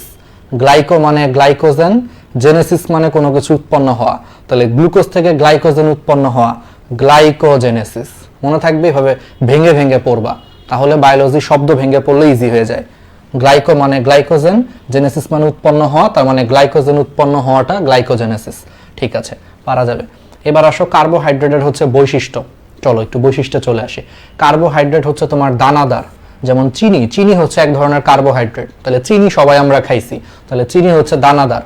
আবার এটা তন্তুময়ও হতে পারে, সেলুলোজ হলে এটা তন্তুময় বা পাউডার জাতীয় পদার্থ, তার মানে এটা দানাদার, তন্তুময় বা পাউডার জাতীয় যে কোনো কিছু হতে পারে। যদি এটা চিনি হয়, যদি এটা চিনি হয় তাহলে এটা স্বাদে হচ্ছে মিষ্টি হবে, আর চিনি না হইলে অন্য কিছু হইলে এটা হচ্ছে স্বাদহীন হবে, যেমন সেলুলোজ হচ্ছে স্বাদহীন। বেশি তাপ প্রয়োগ করলে অঙ্গারে পরিণত হয়। অঙ্গার মানে হচ্ছে কয়লা, কয়লার মতো। ঠিক আছে, চিনির মধ্যে বা কার্বোহাইড্রেটের মধ্যে কিন্তু কার্বন অনেক বেশি থাকে, কার্বন কিন্তু অনেক বেশি পরিমাণে থাকে, এই জন্য এগুলারে বেশি তাপ প্রয়োগ করলে এরা কয়লার মতো হয়ে যায়, পুড়ে যায়, এটাকে বলা হয় অঙ্গার, কয়লার মতো অঙ্গারে পরিণত হয়। তারপরে অধিকাংশই পানিতে অদ্রবণীয়, তবে মনোস্যাকারাইড হচ্ছে পানিতে দ্রবণীয়। কার্বোহাইড্রেট অ্যাসিডের সাথে মিশে এস্টার গঠন করে। কার্বোহাইড্রেট আলোক সক্রিয় এবং আলোক সমানতা প্রদর্শন করে। আচ্ছা, তাহলে বুঝতে পারছো? তুমি সহজ কথায় তুমি মাথায় রাখবা চিনির বৈশিষ্ট্য। দেখো আমি তোমাদেরকে ইজি করে দিই, চিনির বৈশিষ্ট্য মনে রাখবা, তাহলে মনে থাকবে। চিনি দানাদার, অবশ্যই খাইছো তোমরা, চিনি হচ্ছে দানাদার। আচ্ছা, চিনি স্বাদে মিষ্টি, ডেফিনেটলি। তারপরে চিনি পানিতে কিন্তু দ্রবণীয়, চিনি চিনি পানিতে মিশে কি হয়, চিনির শরবত তৈরি করছো তোমরা, তাহলে চিনি কিন্তু অবশ্যই কি পানিতে দ্রবণীয়। ঠিক আছে, তারপরে কি বলছে? অ্যাসিডের সাথে মিশে এস্টার গঠন করে। আচ্ছা, কেমনে অ্যাসিডের সাথে মিশে এস্টার গঠন করে? দেখো, অ্যাসিড কি? জৈব অ্যাসিড, চিন্তা করো, RCOOH, জৈব অ্যাসিড। আর কার্বোহাইড্রেট এইমাত্র পড়লা, কার্বোহাইড্রেটে কিন্তু অনেকগুলা কি থাকে দেখো তো, হাইড্রক্সিল গ্রুপ থাকে। এইমাত্র পড়াইছি ভাই, পলিহাইড্রক্সি অ্যালডিহাইড, তাহলে কার্বোহাইড্রেটে অনেকগুলো হাইড্রক্সিল গ্রুপ থাকে। তাহলে একটু দেখো, একটা বিক্রিয়া দেখো, জৈব রসায়নের একটা বিক্রিয়া দেখাই। এটা হচ্ছে অ্যালডিহাইড, সরি এটা হচ্ছে জৈব অ্যাসিড, তার সাথে মনে করো অ্যালকোহলের বিক্রিয়া OH। দেখো তো বিক্রিয়া করে কি তৈরি করবে, দেখো খুব সহজ। অ্যালকোহলের OH আর অ্যাসিডের H, দেখো অ্যাসিডের H আর অ্যালকোহলের OH, এই দুইটা মিলে হচ্ছে পানি উৎপন্ন করবে। দেখো HOH মিলে হচ্ছে পানি উৎপন্ন করবে। তাহলে এখনো পানি উৎপন্ন করে বের হয়ে গেল, তাহলে বাকি কি থাকলো? বাকি থাকলো হচ্ছে RCOO। দেখো RCOO এইটুকু থাকলো, তার সাথে তখন R যুক্ত হবে, তাহলে এর সাথে R যুক্ত হলে RCOOR, এটাই হচ্ছে এস্টার। আমরা কিন্তু জৈব রসায়নে পড়ছি এগুলা, এস্টার RCOOR, এটা কিন্তু এক ধরনের এস্টার। তাহলে বুঝছো, এটা হচ্ছে জৈব অ্যাসিড, এটা হচ্ছে অ্যালকোহল। কেমনে বিক্রিয়া হয়? খুব সিম্পল, অ্যাসিড থেকে হাইড্রোজেন, অ্যালকোহল থেকে হাইড্রক্সিল, এই দুইটা মিলে হচ্ছে পানি উৎপন্ন করে, HOH মিলে পানি উৎপন্ন করে, শেষ। আর বাকিটা হচ্ছে একসাথে যুক্ত হয়, তাহলে এখানে RCOO আছে, তার সাথে একটা R যুক্ত হয়, RCOOR, এটাই হচ্ছে এস্টার। তার মানে তোমাকে আসলে আমি বুঝাইলাম যে অ্যাসিডের সাথে, তার মানে অ্যাসিডের সাথে অ্যালকোহল বিক্রিয়া করলে আসলে কি পরিণত হয়? এস্টারে পরিণত হয়। এখন একটু খেয়াল করে দেখো তো বাচ্চা কাচ্চারা, একটু খেয়াল করো, দেখো তো এই যে কার্বোহাইড্রেট, কার্বোহাইড্রেটও কি কাইন্ড অফ অ্যালকোহল বলা যায় না? দেখো তো কার্বোহাইড্রেটকে কাইন্ড অফ অ্যালকোহল বলা যায়, কারণ সেখানে অনেকগুলো অ্যালকোহলের কার্যকরী মূলক আছে, OH আছে। তাহলে কার্বোহাইড্রেট কিন্তু কাইন্ড অফ অ্যালকোহল। তাহলে বাকিটা তুমি নিজেই বুঝতেছো যে অ্যাসিডের সাথে যদি অ্যালকোহল মিলে এস্টার তৈরি করে, তাহলে কার্বোহাইড্রেটে অনেকগুলো OH আছে, তাহলে সেই OH গুলো অ্যাসিডের সাথে মিশে কি তৈরি করবে? এস্টার তৈরি করবে। এই জন্য বলা হয়েছে যারা অ্যাসিডের সাথে মিশে এস্টার গঠন করে। পারা যাবে? বেসিক, কেমিস্ট্রির বেসিক। এবার আসলে আলোক সক্রিয়। দেখো তো একটু জৈব রসায়নে চলে যাই, বলো আলোক সক্রিয়, আলোক সক্রিয়তার শর্ত কি? কাইরাল কার্বন থাকতে হবে, মনে আছে? কাইরাল কার্বন থাকতে হবে। কাইরাল কার্বন কি বলো? What is chiral carbon? ধরো একটা বেটা, কার্বন একটা বেটা, ঠিক আছে, সে 4টা বিয়ে করছে, সে হাইড্রোজেনকে বিয়ে করছে, সে হাইড্রক্সিলকে বিয়ে করছে, সে মনে করো ক্লোরিনকে বিয়ে করছে, সে মনে করো হচ্ছে ব্রোমিনকে বিয়ে করছে। তাহলে একটা কার্বন এরকম ধরো 4টা বিয়ে করছে, কিন্তু তার 4 বউ 4 রকম, অর্থাৎ আমরা তো জানি যে জৈব যৌগে কার্বনের হাত কয়টা? 4টা। তাহলে 4 হাতে সে 4টা মৌল বা মূলকের সাথে যুক্ত হয়েছে, এবং 4টা মৌল বা মূলক কিন্তু ভিন্ন ভিন্ন, কারো সাথে কেউ কিন্তু সেম না। এটা হাইড্রোজেন, এটা হাইড্রোক্সিল, এটা ব্রোমিন, এটা ক্লোরিন। তাহলে যদি কোনো একটা কার্বন থাকে যার 4 হাতে 4টা ভিন্ন ভিন্ন হচ্ছে এরকম মৌল বা মূলক যুক্ত থাকে, তাকে আমরা কি বলি? কাইরাল কার্বন বা অপ্রতিসম কার্বন বলি। তাহলে এটাকে আমরা কাইরাল কার্বন বা অপ্রতিসম কার্বন বলতে পারি। আর যে সমস্ত যৌগে এরকম কাইরাল কার্বন থাকে তারাই হচ্ছে আলোক সক্রিয়তা প্রদর্শন করে। জৈব রসায়নে পড়ছো এটা, না পড়লে আমরা জৈব রসায়ন যখন পড়াবো তখন পড়াবো আবার। তাহলে বুঝছো যে যেই কার্বনের 4 হাতে 4টা ভিন্ন ভিন্ন হচ্ছে মৌল বা মূলক যুক্ত থাকে সেটাকে আমরা কাইরাল কার্বন বা অপ্রতিসম কার্বন বলি। ঠিক আছে? তাহলে এরকম কাইরাল কার্বন থাকলে সেটা ডেফিনেটলি কি হবে? আলোক সক্রিয় হবে। তাহলে এবার তুমি চিন্তা করো, আচ্ছা এবার তুমি চিন্তা করো এই যে এটা চিন্তা করো, দেখো তো তাহলে এটা একটা কার্বোহাইড্রেট, দেখো তো এখানে কাইরাল কার্বন আছে কিনা? অবশ্যই আছে। দেখো এই কার্বনটার কথা চিন্তা করো, দেখো এই কার্বনের 1 হাতে দেখো এই জিনিসটা আছে, এই পুরো জিনিসটা ওর 1 হাতে যুক্ত আছে, আরেক হাতে হাইড্রোক্সিল আছে, আরেক হাতে হাইড্রোজেন আছে, আর আরেক হাতে হচ্ছে এই পুরো জিনিসটা আছে। তাহলে দেখো ওর 4 হাতে কিন্তু 4টা ভিন্ন ভিন্ন জিনিস আছে। দেখো 1 হাতে হাইড্রোক্সিল আছে, 1 হাতে হাইড্রোজেন আছে, 1 হাতে এই পুরো জিনিসটা আছে, আর আরেক হাতে এই পুরো জিনিসটা আছে।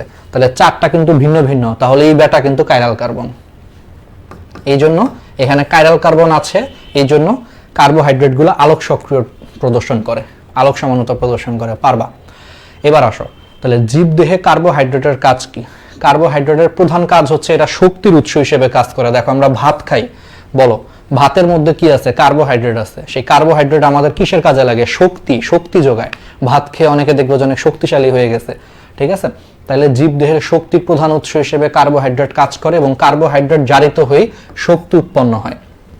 আচ্ছা, উদ্ভিদের সাপোর্টিং টিস্যুর গাঠনিক উপাদান হিসেবেও কার্বোহাইড্রেট কাজ করে।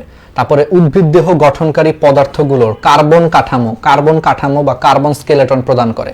এটার একটা চমৎকার জিনিস আছে, দেখো মানব দেহে বা প্রাণী দেহে আমাদের কিন্তু দেহের যে আকৃতি, বলো দেহের আকৃতি প্রদান করে কে?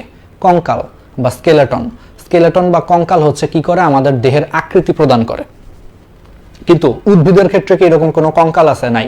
উদ্ভিদের তাহলে বডির যে শেপটা, একটা গাছের যে শেপ, সেই শেপটা নির্ধারণ করা হচ্ছে তার কার্বন।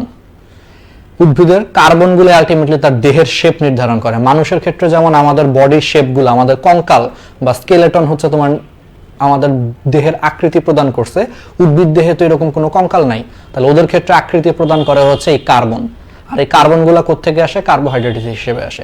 সো উদ্ভিদ দেহে যেহেতু কার্বন মানুষের মতো কঙ্কালের মতো কাজ করতেছে, অর্থাৎ উদ্ভিদকে আকৃতি প্রদান করতেছে, এই জন্য এই কার্বনকে আমরা কি বলি? কার্বন স্কেলেটন বলি। কার্বন স্কেলেটন মানে মানুষের স্কেলেটনের মতো কাজ করতেছে কার্বনটা। তাহলে সেই কার্বনগুলা কিন্তু আলটিমেটলি যে কার্বোহাইড্রেট থেকে আসতেছে, ওইটাই বলছে। প্রাণী দেহে হাড়ের সন্ধিস্থলে লুব্রিক্যান্ট হিসেবে ব্যবহৃত হয় কার্বোহাইড্রেট। লুব্রিক্যান্ট মানে হচ্ছে পিচ্ছিল পদার্থ। লুব্রিক্যান্ট হচ্ছে এক ধরনের পিচ্ছিল পদার্থ। আচ্ছা, জিনিসটা হচ্ছে আমাদের এই যে কনুই, ধরো আমাদের এই কনুইয়ের মধ্যে অনেক ধরনের হাড্ডি আছে না? তাহলে অনেকগুলো হাড্ডি, এই যে আমরা নড়াচড়া করতেছি, তাহলে একটা হাড্ডির সাথে আরেকটা হাড্ডি যে জয়েন্টগুলা, সেই জয়েন্টে কিন্তু ঘষা লাগতেছে। তো জয়েন্টে ঘষা লাগার কারণে সেখানে যদি কোনো পিচ্ছিল পদার্থ যদি না থাকে, তাহলে কিন্তু আমাদের হাড্ডিগুলা কি ক্ষয় হবে না? তুমি চিন্তা করো যে তোমার এই কনুইয়ের মধ্যে যে হাড্ডিগুলোর জয়েন্ট আছে, কনুই যতবার তুমি নড়াচড়া করতেছো, তোমার কিন্তু হাড্ডির জয়েন্টগুলো একটার সাথে আরেকটা ঘষা লাগতেছে। এখন এদের মাঝখানে যদি কোনো পিচ্ছিল পদার্থ না থাকে, ধরো যাদের মাঝখানে কোনো পিচ্ছিল পদার্থ নাই, তাহলে পিচ্ছিল পদার্থ না থাকলে কিন্তু দেখবা যে হাড্ডি ক্ষয় হয়ে যেতে পারে। সো যাতে হাড্ডি ক্ষয় না হয়, এই জন্য আল্লাহ তাআলা কি করে দিয়েছেন? প্রাণী দেহের হচ্ছে তোমার জয়েন্টের মধ্যে পিচ্ছিল পদার্থ দিয়ে দিছে। সেই পিচ্ছিল পদার্থকে আমরা লুব্রিকেন্ট বলি। তো দেখা গেছে সেই লুব্রিকেন্টগুলো আসলে কার্বোহাইড্রেট থেকেই উৎপন্ন হয়েছে। এই জন্য বলা হচ্ছে যে প্রাণী দেহে হাড়ের সন্ধিস্থলে লুব্রিকেন্ট বা পিচ্ছিল পদার্থ হিসেবে কার্বোহাইড্রেট কাজ করে। আর এগুলোর কাজ কি বুঝতেই পারতেছো, যে হাড্ডি নড়াচড়া করার সময় যাতে ঘষা লেগে যাতে হাড্ডির কোনো ক্ষয় না হয়, এই জন্য মাঝখানে পিচ্ছিল পদার্থ দিয়ে দিছে। ঠিক আছে? তারপরে কার্বোহাইড্রেট উদ্ভিদ দেহে সঞ্চয়ী পদার্থ হিসেবে বিরাজ করে। উদ্ভিদ দেহে গ্লুকোজ সঞ্চয় করে, তাহলে সঞ্চয়ী পদার্থ হিসেবে বিরাজ করে। তারপরে কার্বোহাইড্রেট কেলভিন চক্র, ক্রেবস চক্রে গুরুত্বপূর্ণ ভূমিকা পালন করে। মনে রাখবা ক ক ক ক ক ক কেলভিন চক্র, ক্রেবস চক্রে কার্বোহাইড্রেট গুরুত্বপূর্ণ ভূমিকা পালন করে। ক ক ক কেলভিন চক্র, ক্রেবস চক্রে কার্বোহাইড্রেট গুরুত্বপূর্ণ ভূমিকা পালন করে, মনে থাকবে। তারপরে কার্বোহাইড্রেট কোএনজাইমের গাঠনিক অংশ হিসেবে থাকে। আচ্ছা, আরেকটা ক অ্যাড করো, এটা আমরা 4টা ক দিয়ে পড়াচ্ছি। কেলভিন চক্র, ক্রেবস চক্র আর হচ্ছে কোএনজাইম, 3টা ক, এই সবগুলোতে হচ্ছে কার্বোহাইড্রেট থাকে, ঠিক আছে?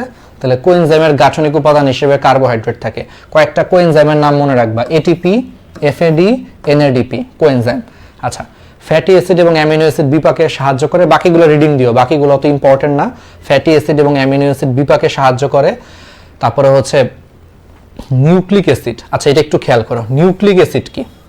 নিউক্লিক অ্যাসিড হচ্ছে যে ডিএনএ বা আরএনএ, তাই না? এদেরকে আমরা একত্রে নিউক্লিক অ্যাসিড বলি। তাহলে ডিএনএ আরএনএ এর হচ্ছে অন্যতম উপাদান হলো তোমার রাইবোজ এবং ডিঅক্সিরাইবোজ, এগুলো কিন্তু কার্বোহাইড্রেট। তাহলে এই যে ডিএনএ আরএনএ এর অন্যতম উপাদান, ঠিক আছে, রাইবোজ, ডিঅক্সিরাইবোজ, তাহলে এগুলোও কিন্তু তোমার আসলে কি ধরনের পদার্থ? কার্বোহাইড্রেট। তাহলে একটু মনে রাখতে হবে। এবার আসো, তারপরে সেলুলোজ জাতীয় কার্বোহাইড্রেট উদ্ভিদকে হচ্ছে তোমার দৃঢ়তা এবং সুরক্ষা প্রদান করে, এটাও খুব ইম্পর্টেন্ট। তাহলে সেলুলোজ জাতীয় কার্বোহাইড্রেট, ঠিক আছে, তাহলে সেলুলোজ জাতীয় কার্বোহাইড্রেট উদ্ভিদকে হচ্ছে তোমার দৃঢ়তা এবং সুরক্ষা প্রদান করে, সেলুলোজ। তাহলে সেলুলোজ জাতীয় কার্বোহাইড্রেট উদ্ভিদকে কি করতেছে? দৃঢ়তা ও সুরক্ষা প্রদান করতেছে, ঠিক আছে, পারা যাবে। সেলুলোজ যেখানে বেশি থাকে সেই জিনিসটা হচ্ছে মোটামুটি দৃঢ় হয়, বুঝছো? সেলুলোজ যেখানে বেশি থাকে সেই জিনিসগুলো হচ্ছে একটু দৃঢ় হয়, একটু স্ট্রং টাইপের হয়। তাহলে সেলুলোজ জাতীয় কার্বোহাইড্রেট উদ্ভিদকে দৃঢ়তা প্রদান করতেছে। এখন আসা হচ্ছে কার্বোহাইড্রেটের আমরা প্রকারভেদে চলে যাই। তাহলে কার্বোহাইড্রেটকে আমরা হচ্ছে বেশ কয়েক ভাগে ভাগ করতে পারি। দেখো, স্বাদের ভিত্তিতে, রাসায়নিক গঠন অণুর ভিত্তিতে, আরেকটা হচ্ছে বিজারণ ক্ষমতার ভিত্তিতে, বেশ কয়েক ভাগে হচ্ছে আমরা ভাগ করতে পারি। দেখো, স্বাদের ভিত্তিতে হচ্ছে আমরা 2 ভাগে ভাগ করতে পারি, সুগার, নন সুগার। রাসায়নিক গঠন অণুর ভিত্তিতে আমরা বেশ কয়েক ভাগে ভাগ করতে পারি, মনোস্যাকারাইড, ডাইস্যাকারাইড, অলিগোস্যাকারাইড, পলিস্যাকারাইড, আমরা পড়াবো, এগুলো ডিটেইলস পড়াবো। আর একটা হচ্ছে বিজারণ ক্ষমতার উপর ভিত্তি করে, রিডিউসিং সুগার, নন রিডিউসিং সুগার, ঠিক আছে? আমরা একটু দেখি। ফার্স্টে আসো স্বাদের উপর ভিত্তি করে। দেখো, তাহলে স্বাদের উপর ভিত্তি করে কার্বোহাইড্রেটকে আমরা 2 ভাগে ভাগ করতে পারি, একটা হলো সুগার, আরেকটা হচ্ছে নন সুগার, একবার ইজি। তাহলে স্বাদ মানে খেতে কেমন, টেস্ট কেমন, টেস্টের উপর ভিত্তি করে হচ্ছে আমরা কার্বোহাইড্রেটকে 2 ভাগে ভাগ করতে পারতেছি। একটা হলো সুগার মানে চিনি, আর একটা হচ্ছে নন সুগার মানে চিনি না, চিনি বাদে বাকিগুলা, ঠিক আছে? তাহলে সুগার, নন সুগার। এখন বলো তো সুগারের বৈশিষ্ট্য পরীক্ষায় আসে, এটা কি কঠিন কিছু? চিনি সবাই খাইছো, চিনি কি স্বাদে মিষ্টি, ফার্স্ট কথা। সেকেন্ড জিনিসটা হচ্ছে এটা দানাদার, অবশ্যই চিনি হচ্ছে তোমার দানাদার, এটা আমরা সবাই জানি। এবং চিনি অবশ্যই কি পানিতে দ্রবণীয়, কারণ তোমার গরমের দিন বাইরে থেকে এসে তোমার মন চাইলো একটু চিনির শরবত খাই, পানির মধ্যে তুমি চিনি মিশায় খাইতেছো, বাহ বেশ মিষ্টি লাগতেছে। তাহলে চিনি কিন্তু পানিতে দ্রবণীয়, আমরা সবাই জানি। আমরা বিশেষ করে রমজানের দিকে আমরা হচ্ছে শরবত বানাচ্ছি, এগুলো সবাই জানি।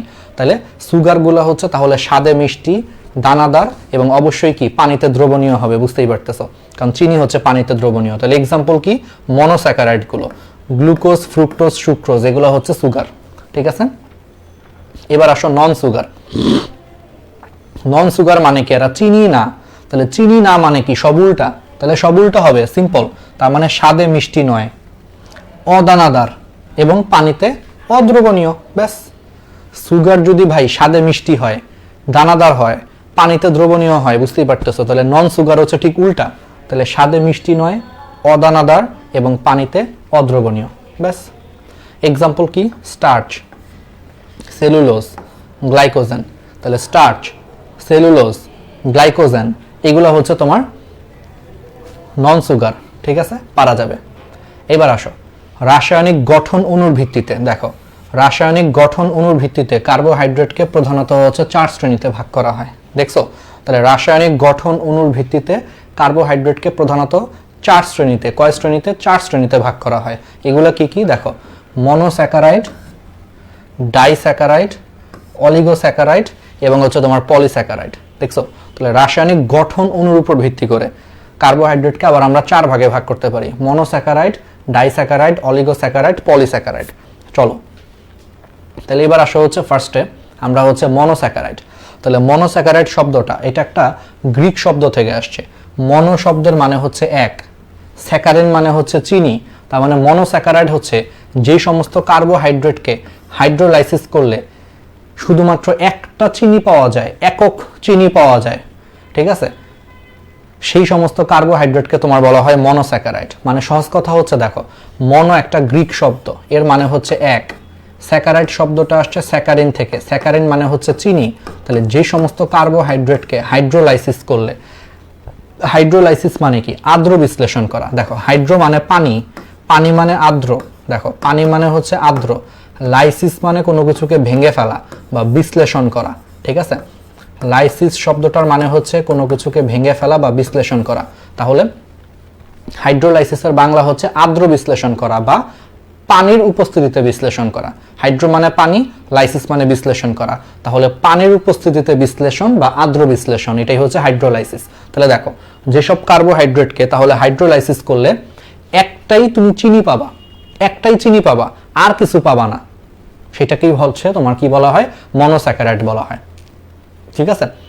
ওকে, তাহলে মনোস্যাকারাইড গুলো হচ্ছে অন্যান্য জটিল কার্বোহাইড্রেট তৈরির হচ্ছে গাঠনিক উপাদান হিসেবে কাজ করে। কারণ এক, পৃথিবীতে সকল কিছু এক দিয়ে তৈরি, এক সংখ্যা দিয়ে কিন্তু দেখবা পৃথিবীতে যত সংখ্যা আছে 2 3 4 5 6 সব কিন্তু এক দিয়েই তৈরি।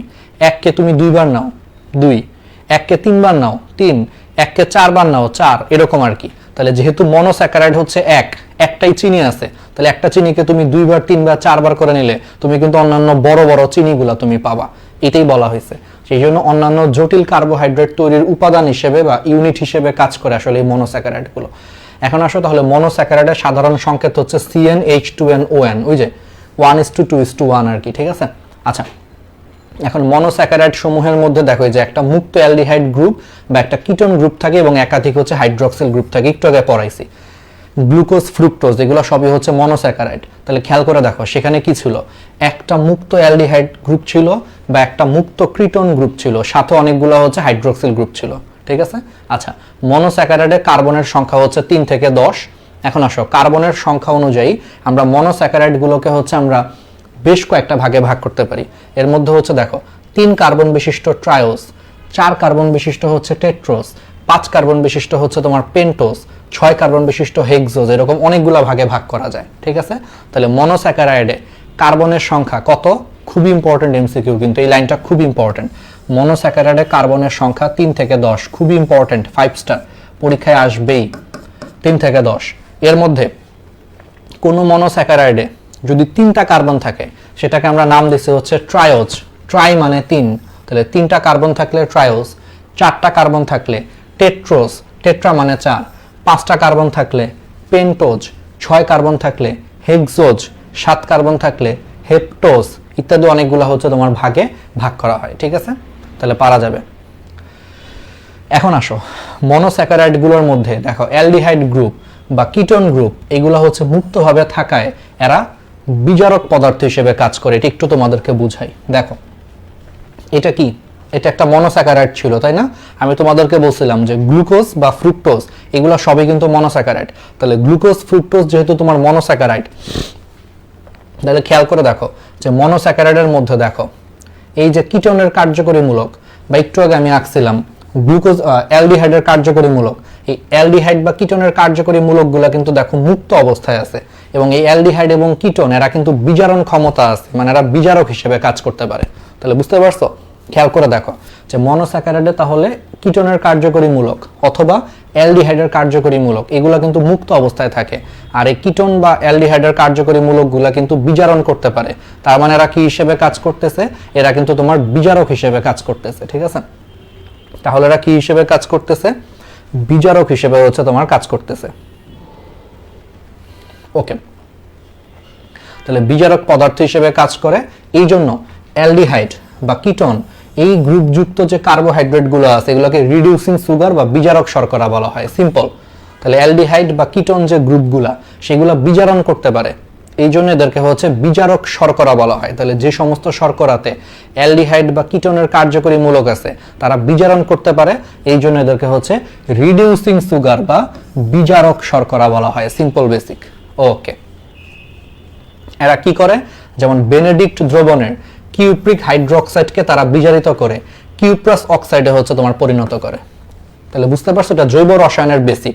জৈব রসায়নে তোমরা এই বেসিকটা তোমাদের পড়ার কথা। ফেহেলিং দ্রবণ, তোমরা ফেহেলিং দ্রবণের বিক্রিয়া দেখছো না, যে অ্যালডিহাইড কি করে, ফেহেলিং দ্রবণের যে কিউপ্রিক হাইড্রোক্সাইড ছিল সেটাকে কিন্তু কিউপ্রাস অক্সাইডে পরিণত করে। যাই হোক, আমি আর ওই বিক্রিয়াতে যাচ্ছি না, ফেহেলিং দ্রবণের বিক্রিয়া এখানে লাগবে না, বাট বেসিকটা চিন্তা করো যে অ্যালডিহাইড বা কিটোন এরা অন্যের বিজারণ করতে পারে। তাহলে যে অন্যের বিজারণ ঘটায় তাকে আমরা কি বলবো? বিজারক বলবো। যে অপরের বিজারণ করে তাকে বিজারক বলা হয়। তাহলে অ্যালডিহাইড বা কিটোন অন্যের বিজারণ করতে পারে, এই জন্য যে সমস্ত কার্বোহাইড্রেটে হচ্ছে তোমার এরকম অ্যালডিহাইড বা কিটোন থাকে এগুলাকে আমরা বিজারক শর্করা বলি। আর এরা কি ধরনের বিজারণ করে? এরা হচ্ছে কিউপ্রিক হাইড্রোক্সাইডকে বিজারিত করে কিউপ্রাস অক্সাইডে হচ্ছে পরিণত করে। ঠিক আছে, এটা একটু মনে রাখবা। আচ্ছা, এখন আসো মনোস্যাকারাইড গুলো নরমালি হচ্ছে মিষ্টি স্বাদ বিশিষ্ট হয়। কেমনে মনে রাখবা? দেখো, মতে মনোস্যাকারাইড, মতে মিষ্টি, মতে মনোস্যাকারাইড, মতে মিষ্টি। ওকে, তাহলে এবার আসো হচ্ছে ট্রায়োস। তাহলে ট্রায়োস কি? ওই যে 3 কার্বন বিশিষ্ট। ট্রাই মানে 3। ওই যে বাংলাদেশ মাঝে মাঝে দেখবা টুর্নামেন্ট খেলতে যায়, Bangladesh cricket team, tri nation series, Bangladesh, India আর মনে করো আফগানিস্তান, ট্রাই নেশন সিরিজ। ঠিক আছে, ট্রাই মানে 3, মানে 3 জাতি খেলতেছে এখানে, ওইরকম আর কি। তাহলে ট্রাই শব্দের মানে হচ্ছে 3। তাহলে ট্রায়োস যেখানে 3টা কার্বন আছে। ওকে, তাহলে এবার দেখো, তাহলে 3 কার্বন বিশিষ্ট মনোস্যাকারাইডকে হচ্ছে আমরা ট্রায়োস বলি। এখান থেকে পরীক্ষায় কি আসবে? দেখো, মেডিকেল ভর্তি পরীক্ষায় বিশ্বাস করো তোমার এত ডিটেলস আসবে না। মেডিকেল ভর্তি পরীক্ষায় মেইন যে জিনিসটা আসবে অ্যাকচুয়ালি তোমার আসবে হলো এক্সাম্পল। ট্রায়োসের এক্সাম্পল আসবে। এখান থেকে যদি 10টা প্রশ্ন করে, 10টা যদি প্রশ্ন করে 9টা প্রশ্নই হবে এক্সাম্পল থেকে। তার মানে 10টা প্রশ্নের মধ্যে 9টাই হবে এক্সাম্পল থেকে। তার মানে তোমাকে এক্সাম্পল মুখস্থ করতে হবে। তুমি আর কিছু পারো না পারো, এই ট্রায়োসের এক্সাম্পল, টেট্রোজের এক্সাম্পল, পেন্টোজের এক্সাম্পল তোমাকে মুখস্থ রাখতে হবে। আর কিছু পারো বা না পারো, 10টা প্রশ্নের 9টাই হচ্ছে এক্সাম্পল থেকে করবে। ওকে, তাহলে ট্রায়োসের এক্সাম্পল কি? গ্লিসারালডিহাইড আর হচ্ছে ডাইহাইড্রোক্সি অ্যাসিটোন, এই দুইটা হচ্ছে ট্রায়োসের এক্সাম্পল। আর কিছু পড়ার দরকার নাই। ঠিক আছে, আচ্ছা, এখন একটা জিনিস খেয়াল করে দেখো, একটু এটা জাস্ট একটু দেখতে পারো। দেখো, গ্লিসারালডিহাইড, দেখো তো নাম শুনে কি মনে হচ্ছে? দেখো তো, গ্লিসারালডিহাইড, তাহলে এটা কি একটা অ্যালডিহাইড না? দেখো, নামের মধ্যে অ্যালডিহাইড আছে। গ্লিসারালডিহাইড মানে এটা একটা অ্যালডিহাইড। তাহলে নামের মধ্যে অ্যালডিহাইড আছে, তার মানে এই জন্য গ্লিসারালডিহাইড। তাহলে এখানে অ্যালডিহাইডের কার্যকরী মূলক থাকার কারণে এটাকে আমরা অ্যালডোজ শর্করা নামেও ডাকতে পারি। তাহলে বুঝতে পারছো, গ্লিসারালডিহাইড মানে এটা একটা অ্যালডিহাইড। তাহলে এখানে অ্যালডিহাইডের কার্যকরী মূলক থাকার কারণে এটাকে আমরা অ্যালডোজও বলতে পারি। মুখস্থ করার দরকার আছে? দরকার নাই। আবার ডাইহাইড্রোক্সি অ্যাসিটোন লাস্টে কি আছে? ওন আছে। কিটোনের লাস্টে যেমন ওন আছে, অ্যাসিটোন লাস্টে ওন আছে। তার মানে ডাইহাইড্রোক্সি অ্যাসিটোন এটা এক ধরনের কিটোন। তাহলে এটা এক ধরনের কিটোন বলে এটাকে আমরা কি বলতে পারি? কিটোজ নামেও ডাকতে পারি। এই জন্য ডাইহাইড্রোক্সি অ্যাসিটোনকে আমরা হচ্ছে কিটোজ শর্করা নামেও ডাকতে পারি। বুঝছো? আমি আরেকবার বলি, গ্লিসারালডিহাইড তার মানে এটা এক ধরনের অ্যালডিহাইড, এই জন্য এটাকে আমরা অ্যালডোজ শর্করা নামে ডাকতে পারি। আর ডাইহাইড্রোক্সি অ্যাসিটোন মানে কিটোন, সেম, তার মানে এটা এক ধরনের কিটোন, এই জন্য ডাইহাইড্রোক্সি অ্যাসিটোনকে আমরা হচ্ছে কিটোজ শর্করা হচ্ছে বলতে পারি। ঠিক আছে, আর এই যে একটু আগে পড়াইছি অ্যালডিহাইড এবং কিটোন এই দুইটা গ্রুপকে রিডিউসিং গ্রুপ বলা হয়, কারণ এরা বিজারণ করতে পারে, এই জন্য এদেরকে হচ্ছে রিডিউসিং গ্রুপ বা বিজারক গ্রুপ বলা হয়। ঠিক আছে, এই যে দেখো, তাহলে তাই অ্যালডিহাইড এবং কিটোন গ্রুপযুক্ত চিনিকে বলা হয় রিডিউসিং সুগার বা এই যে বিজারক শর্করা, অন্যের বিজারণ করতেছে এই জন্য বিজারক শর্করা। ওকে, এবার আসা হচ্ছে টেট্রোজ। বুঝতেই পারতেছি এক্সাম্পল হচ্ছে সবচেয়ে বেশি ইম্পর্টেন্ট এখান থেকে এক্সাম্পল। তাহলে 4 কার্বন বিশিষ্ট মনোস্যাকারাইডকে বলা হয় টেট্রোজ। টেট্রোজের একটা ফেমাস এক্সাম্পল হচ্ছে ইরিথ্রোজ, আর কিছু লাগবে না। টেট্রোজের এক্সাম্পল হচ্ছে ইরিথ্রোজ হচ্ছে তোমার কেলভিন চক্রে ইরিথ্রোজ 4 ফসফেট হিসেবে থাকে। এই ইরিথ্রোজ এটা হচ্ছে টেট্রোজের এক্সাম্পল, এটা কেলভিন চক্রে ইরিথ্রোজ 4 ফসফেট হিসেবে হচ্ছে বিরাজ করে। এইটুকু জানলেই হবে, আর কিছু পড়ার দরকার নাই। এবার আসো পেন্টোজ। পেন্টা মানে 5, এটা সবাই জানো। তাহলে পেন্টোজ হচ্ছে 5 কার্বন বিশিষ্ট মনোস্যাকারাইডকে আমরা বলি হচ্ছে পেন্টোজ। তাহলে এটা এক্সাম্পল, পেন্টোজের এক্সাম্পল এটা 5 স্টার।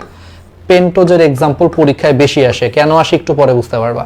এটার বেশ কিছু এক্সাম্পল আছে, রাইবোজ, ডিঅক্সিরাইবোজ, এই দুটো এক্সাম্পল সবচেয়ে ইম্পর্টেন্ট, সাথে জাইলোজ, অ্যারাবিনোজ, এগুলা হচ্ছে তোমার পেন্টোজের এক্সাম্পল। আরো আছে রাইবুলোজ, জাইলুলোজ, এগুলা। তাহলে পেন্টোজের এক্সাম্পলটা সবচেয়ে ইম্পর্টেন্ট।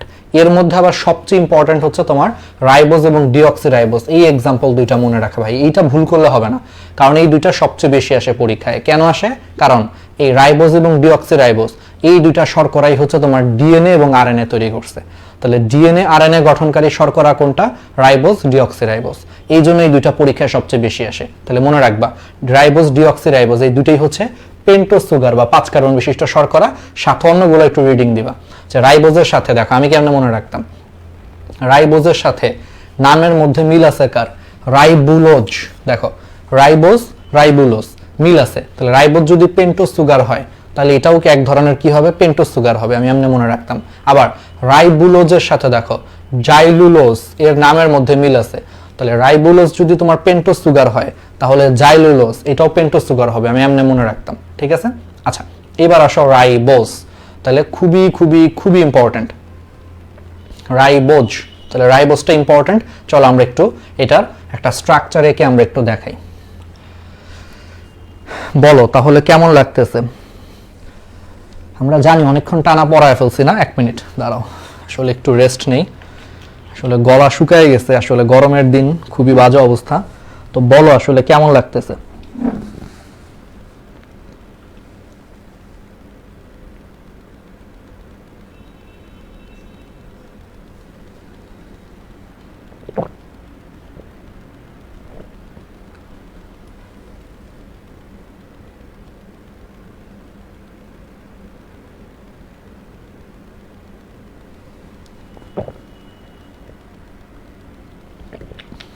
আচ্ছা,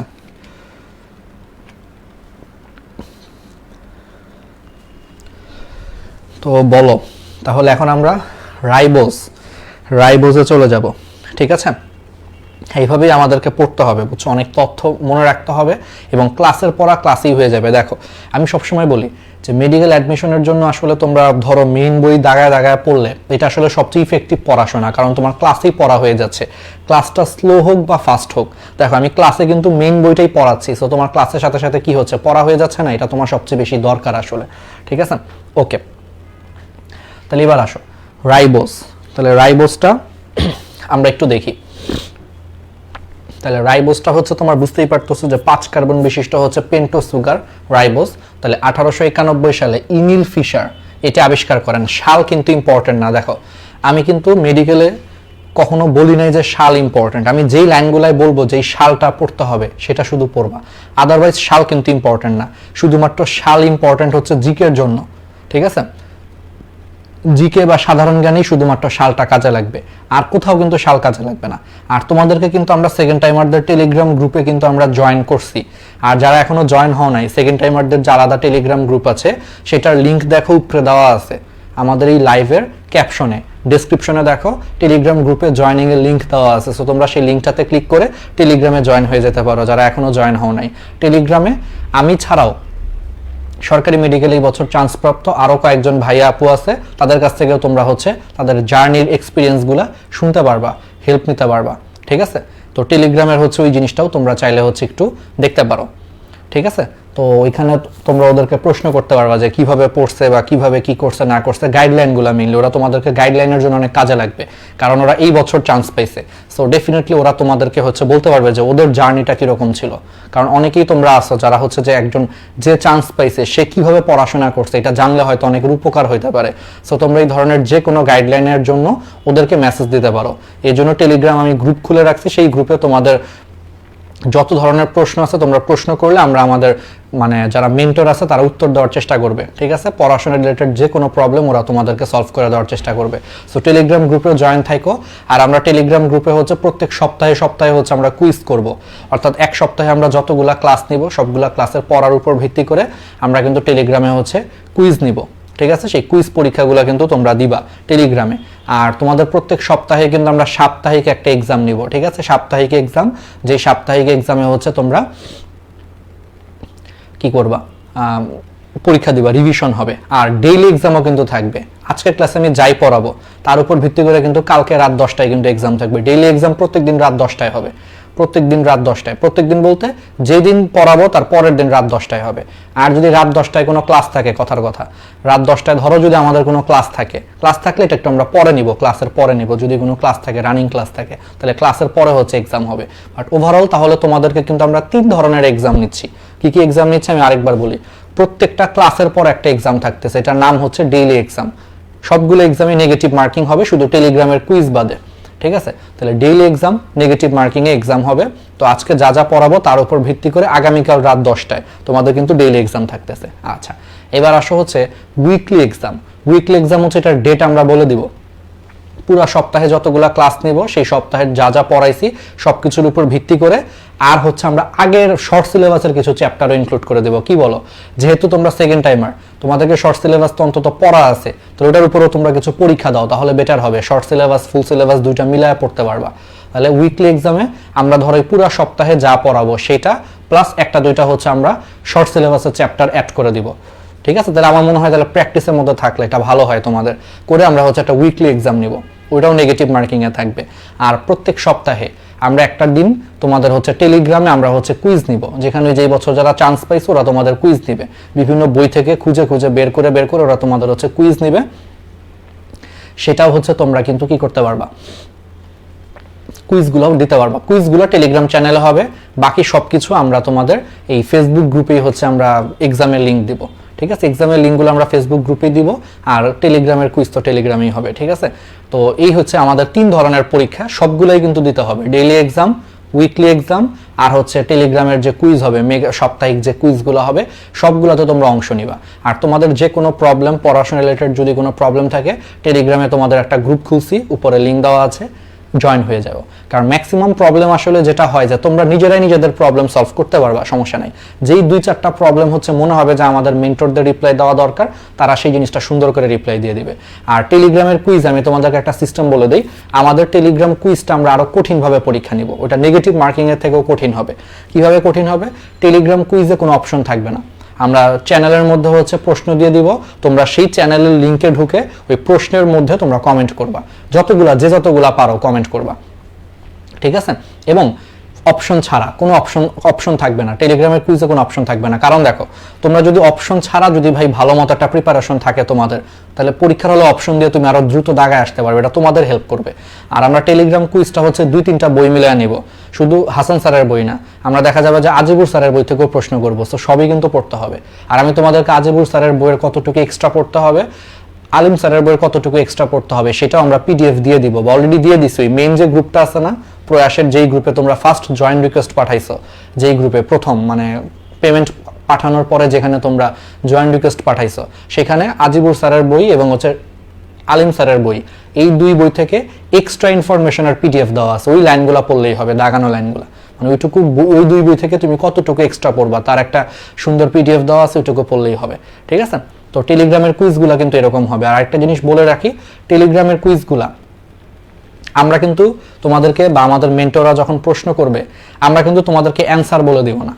এবার এই বছর থেকে আমি একটা ডিসিশন নিয়েছি যে অ্যান্সার বলে দিলে স্টুডেন্ট অনেক অলস হয়ে যায়। ভাই এই প্রশ্নটার অ্যান্সার কি? এই প্রশ্নটার অ্যান্সার হচ্ছে এটা। তুমি কিন্তু জীবনও তাইলে আর বই খুঁজবা না। এই জন্য আমি মেন্টরদেরকে বলে দিছি যে তোমাদের যে প্রশ্নগুলা করবে, মানে টেলিগ্রামের যে কুইজের যে প্রশ্নগুলা, যেগুলো তোমরা পারবা না, ওরা তোমাদেরকে জাস্ট সোর্সটা বলে দিবে। সোর্স বলতে হ্যাঁ, এই জিনিসটা আমি আলিম স্যারের বইয়ের এই টপিক থেকে প্রশ্ন করছি, শেষ। ও খালি টপিকটা বলে দিবে, অ্যান্সার বলবে না। তোমার নিজের দায়িত্ব তুমি অ্যান্সার খুঁজে বের করবা। কারণ তুমি যখন নিজের দায়িত্বে একটা অ্যান্সার খুঁজে বের করবা, বিশ্বাস করে তোমার 10টা লাইন হলেও অতিরিক্ত পড়া হবে, যেটা তোমার কাজে লাগবে। দিন শেষে এটাই তোমার কাজে লাগবে।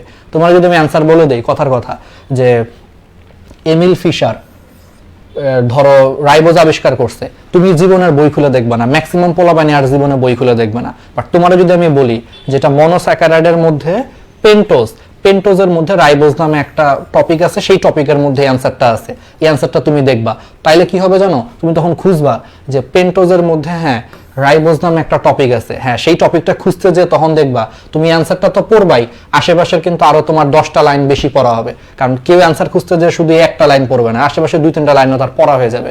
আচ্ছা, রাইবোজ হচ্ছে 5 কার্বন বিশিষ্ট পেন্টোজ সুগার, এটারে অ্যালডো পেন্টোজও বলে। আশেপাশের কিন্তু আরো 2-4-5 লাইন পড়া হবে, যেটা তোমার কিন্তু আলটিমেটলি উপকার করবে। বুঝতে পারছো?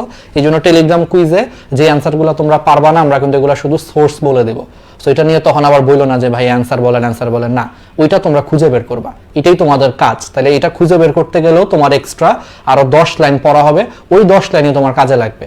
ঠিক আছে, এইভাবে তোমাদের জন্য চিন্তা করে কিন্তু আমরা অনেক গুছায় কিন্তু কোর্সটা নামাইছি, মানে অনলাইনের খুব বেস্ট একটা কোর্স নামানোর মানে করার চিন্তা ভাবনার জন্য আমরা এগুলা চিন্তা করছি। ঠিক আছে, একটু কষ্ট করতে হবে, বুঝছো? সব যদি আমরা খাওয়াই দেই তাহলে কিন্তু হবে না, একটু কষ্ট করতে হবে। সোর্স বলে দিব যে অমুক টপিকে আছে, একটু দেখবা, 10টা লাইন হলেও তোমার পড়া হবে, বিশ্বাস করো তুমি আলটিমেটলি উপকৃত হবা, পরে বুঝতে পারবা এগুলা। আর যদি অ্যান্সার বলে দিলাম যে এমিল ফিশার এটা আবিষ্কার করছে, তুমি আর কখনো বই উল্টাবা না, তুমি ওটাই মনে রাখবা, 2 দিন পরে তোমার আর মনে নাই। ঠিক আছে, আচ্ছা আচ্ছা, তাহলে রাইবোজ, আচ্ছা যেটা বলতেছিলাম যে রাইবোজের যে স্ট্রাকচারটা, আচ্ছা বইয়ের স্ট্রাকচার আছে, থাক আমি আর না আঁকি, দেখো বইয়ের মধ্যেই দেখো রাইবোজের চেইন স্ট্রাকচার আঁকা আছে। তাহলে এই যে রাইবোজের চেইন স্ট্রাকচার, সেই চেইন স্ট্রাকচারে খেয়াল করে দেখো যে 5টা কার্বন ওই আগের মতোই, গ্লুকোজের মতোই, গ্লুকোজ আঁকছিলাম না, গ্লুকোজে 6 কার্বন ছিল, এখানে জাস্ট 5টা কার্বন ওই আগের মতোই। ঠিক আছে, এটা হচ্ছে রাইবোজ। আচ্ছা, তো রাইবোজ হচ্ছে তোমার আণবিক সংকেত 5 কার্বন যেহেতু, তাহলে C5H10O5। তাহলে এখানে একটা CHO গ্রুপ আছে, দেখো রাইবোজের চেইন স্ট্রাকচারে খেয়াল করে দেখো, CHO মানে অ্যালডিহাইড, অ্যালডিহাইডের কার্যকরী মূলক আছে, এই জন্য এটাকে হচ্ছে অ্যালডোপেন্টোজ বলা হয়। অ্যালডোপেন্টোজ মানে কি, দেখো রাইবোজে অ্যালডিহাইডের কার্যকরী মূলক আছে, এই জন্য অ্যালডো। রাইবোজ হচ্ছে 5 কার্বন বিশিষ্ট শর্করা, এই জন্য পেন্টোজ, এই জন্য এটাকে কি বলা হয়, অ্যালডোপেন্টোজ হচ্ছে বলা হয়। রাইবোজ 95 ডিগ্রি সেলসিয়াস তাপমাত্রায় এসে গাঢ় সেলের সাথে বিক্রিয়া করে ফারফিউরাল হচ্ছে তোমার অ্যাসিড উৎপন্ন করে, এবং এই রাইবোজটা হচ্ছে আরএনএ গঠন করছে। বলো তো আরএনএ এর ফুল মিনিং কি? Ribo nucleic acid. আরএনএ এর ফুল মিনিং হচ্ছে রাইবো নিউক্লিক অ্যাসিড, সেই রাইবো নিউক্লিক অ্যাসিড গঠন করছে হচ্ছে এই রাইবোজ সুগার মিলে। তো রাইবোজ সুগার হচ্ছে আরএনএ এর হচ্ছে তোমার রাইবো নিউক্লিক অ্যাসিডের নিউক্লিওটাইড বা নিউক্লিওসাইড তৈরিতে হচ্ছে তোমার অংশ নেয়। আচ্ছা, এখানে কিছু কাহিনী আছে যে এই রাইবোজের সাথে পিউরিন বা পাইরিমিডিন বেজ এর সাথে যুক্ত হয়ে নিউক্লিওসাইড উৎপন্ন করে, সেই নিউক্লিওসাইডের সাথে একটা অজৈব ফসফেট যুক্ত হয়ে নিউক্লিওটাইডে হচ্ছে পরিণত হয়। আচ্ছা, এটা একটু হালকা করে তোমাদের বলা দরকার। ধরো এটা একটা রাইবোজ, ঠিক আছে, এটা একটা রাইবোজ। ধরো আমি রাইবোজটা, তো রাইবোজের 2টা স্ট্রাকচার আছে, একটা হচ্ছে চেইন স্ট্রাকচার, ধরো চেইন স্ট্রাকচার এরকম চেইনের মতো, আবার এই চেইন স্ট্রাকচারটাকে জোড়া দিয়ে একটা রিং স্ট্রাকচার বানানো যায়। খেয়াল করো রাইবোজের 2টা স্ট্রাকচার আছে, দেখো এই যে এটা হচ্ছে চেইনের মতো, শিকলের মতো, এই জন্য এটাকে চেইন স্ট্রাকচার বলে। আবার এই চেইন স্ট্রাকচারের মধ্যে তোমার তোমার 1 নম্বর কার্বন আর হচ্ছে তোমার 4 নম্বর কার্বন, এই 2টা কার্বনকে একসাথে জোড়া লাগায় আমরা এরকম একটা রিং স্ট্রাকচারও তৈরি করতে পারি। এই যে এটা হচ্ছে রিং স্ট্রাকচার, রিং এর মতো, মানে সোজা কথা একটা ছিল এরকম চেইনের মতো, এই চেইনটারে মনে করে এখন এই মাথার সাথে এই মাথাকে যুক্ত করে দিছি, এই চেইনটার একটু বাঁকা এই মাথার সাথে এই মাথারে যুক্ত করে দিলে এটা একটু বড় রিং স্ট্রাকচার হয়ে গেছে, এরকম রিং হয়ে গেছে। চেইনটারে মনে করো বাঁকা এই মাথার সাথে এই মাথাকে যুক্ত করে দিছি, জিনিসটা রিং এর মতো হয়ে গেছে। এরকম রাইবোজের হচ্ছে রিং স্ট্রাকচারও আছে, চেইন স্ট্রাকচার যেমন আছে তার রিং স্ট্রাকচারও আছে। তো ধরো এটা একটা রাইবোজের মনে করো রিং স্ট্রাকচার 5 কার্বন বিশিষ্ট, ধরো এটা একটা রাইবোজ, এটা একটা রাইবোজের হচ্ছে রিং স্ট্রাকচার। ঠিক আছে, তাহলে একটা রাইবোজের রিং স্ট্রাকচারের মধ্যে এখানে হচ্ছে 1 নম্বর কার্বন থাকে, এই কোণার মধ্যে 2 নম্বর কার্বন থাকে, এই কোণার মধ্যে 3 নম্বর কার্বন থাকে, এই কোণার মধ্যে 4 নম্বর কার্বন থাকে, আর 5 নম্বর কার্বনটা এই 4 নম্বর কার্বনের সাথে রিং এর বাইরে থাকে। এই পুরাটা যদি একটা রিং হয় তাহলে এটা 1 নম্বর কার্বন, 2 নম্বর কার্বন, 3 নম্বর কার্বন, 4 নম্বর কার্বন, 5 নম্বর কার্বনটা রিং এর বাইরে থাকে, তাহলে এটা হচ্ছে 5 নম্বর কার্বন মনে করে এই মাথায় আছে। আর এখানে একটা অক্সিজেন আছে, আসলে এখানে একটা অক্সিজেন আছে, তাহলে এটা হচ্ছে রাইবোজের একটা রিং স্ট্রাকচার। এখন সেই রাইবোজের 1 নম্বর কার্বনের সাথে পিউরিন অথবা পাইরিমিডিন নামক নাইট্রোজেন ঘটিত ক্ষারক যুক্ত হতে পারে, যেমন ওই যে অ্যাডেনিন, গুয়ানিন, সাইটোসিন, ইউরাসিল, পড়ছো তোমরা। আরএনএ এর সাথে কি কি নাইট্রোজেন ঘটিত ক্ষারক যুক্ত হয় বলো তো? অ্যাডেনিন, গুয়ানিন, সাইটোসিন, ইউরাসিল যুক্ত হয়, তাহলে সেগুলোকে বলা হয় পিউরিন বা পাইরিমিডিন জাতীয় ক্ষার আর কি ওইগুলা। ঠিক আছে, তাহলে রাইবোজের দেখো 5 কার্বন বিশিষ্ট রাইবোজের দেখো 1 নম্বর কার্বনের সাথে নাইট্রোজেন ঘটিত যে ক্ষারকগুলা সেগুলো যুক্ত হয়ে এই পুরো স্ট্রাকচারটাকে তোমার বলা হয় নিউক্লিওসাইড। এই পুরো স্ট্রাকচারটাকে তোমার কি বলা হয়? নিউক্লিওসাইড বলা হয়, নিউক্লিওসাইড।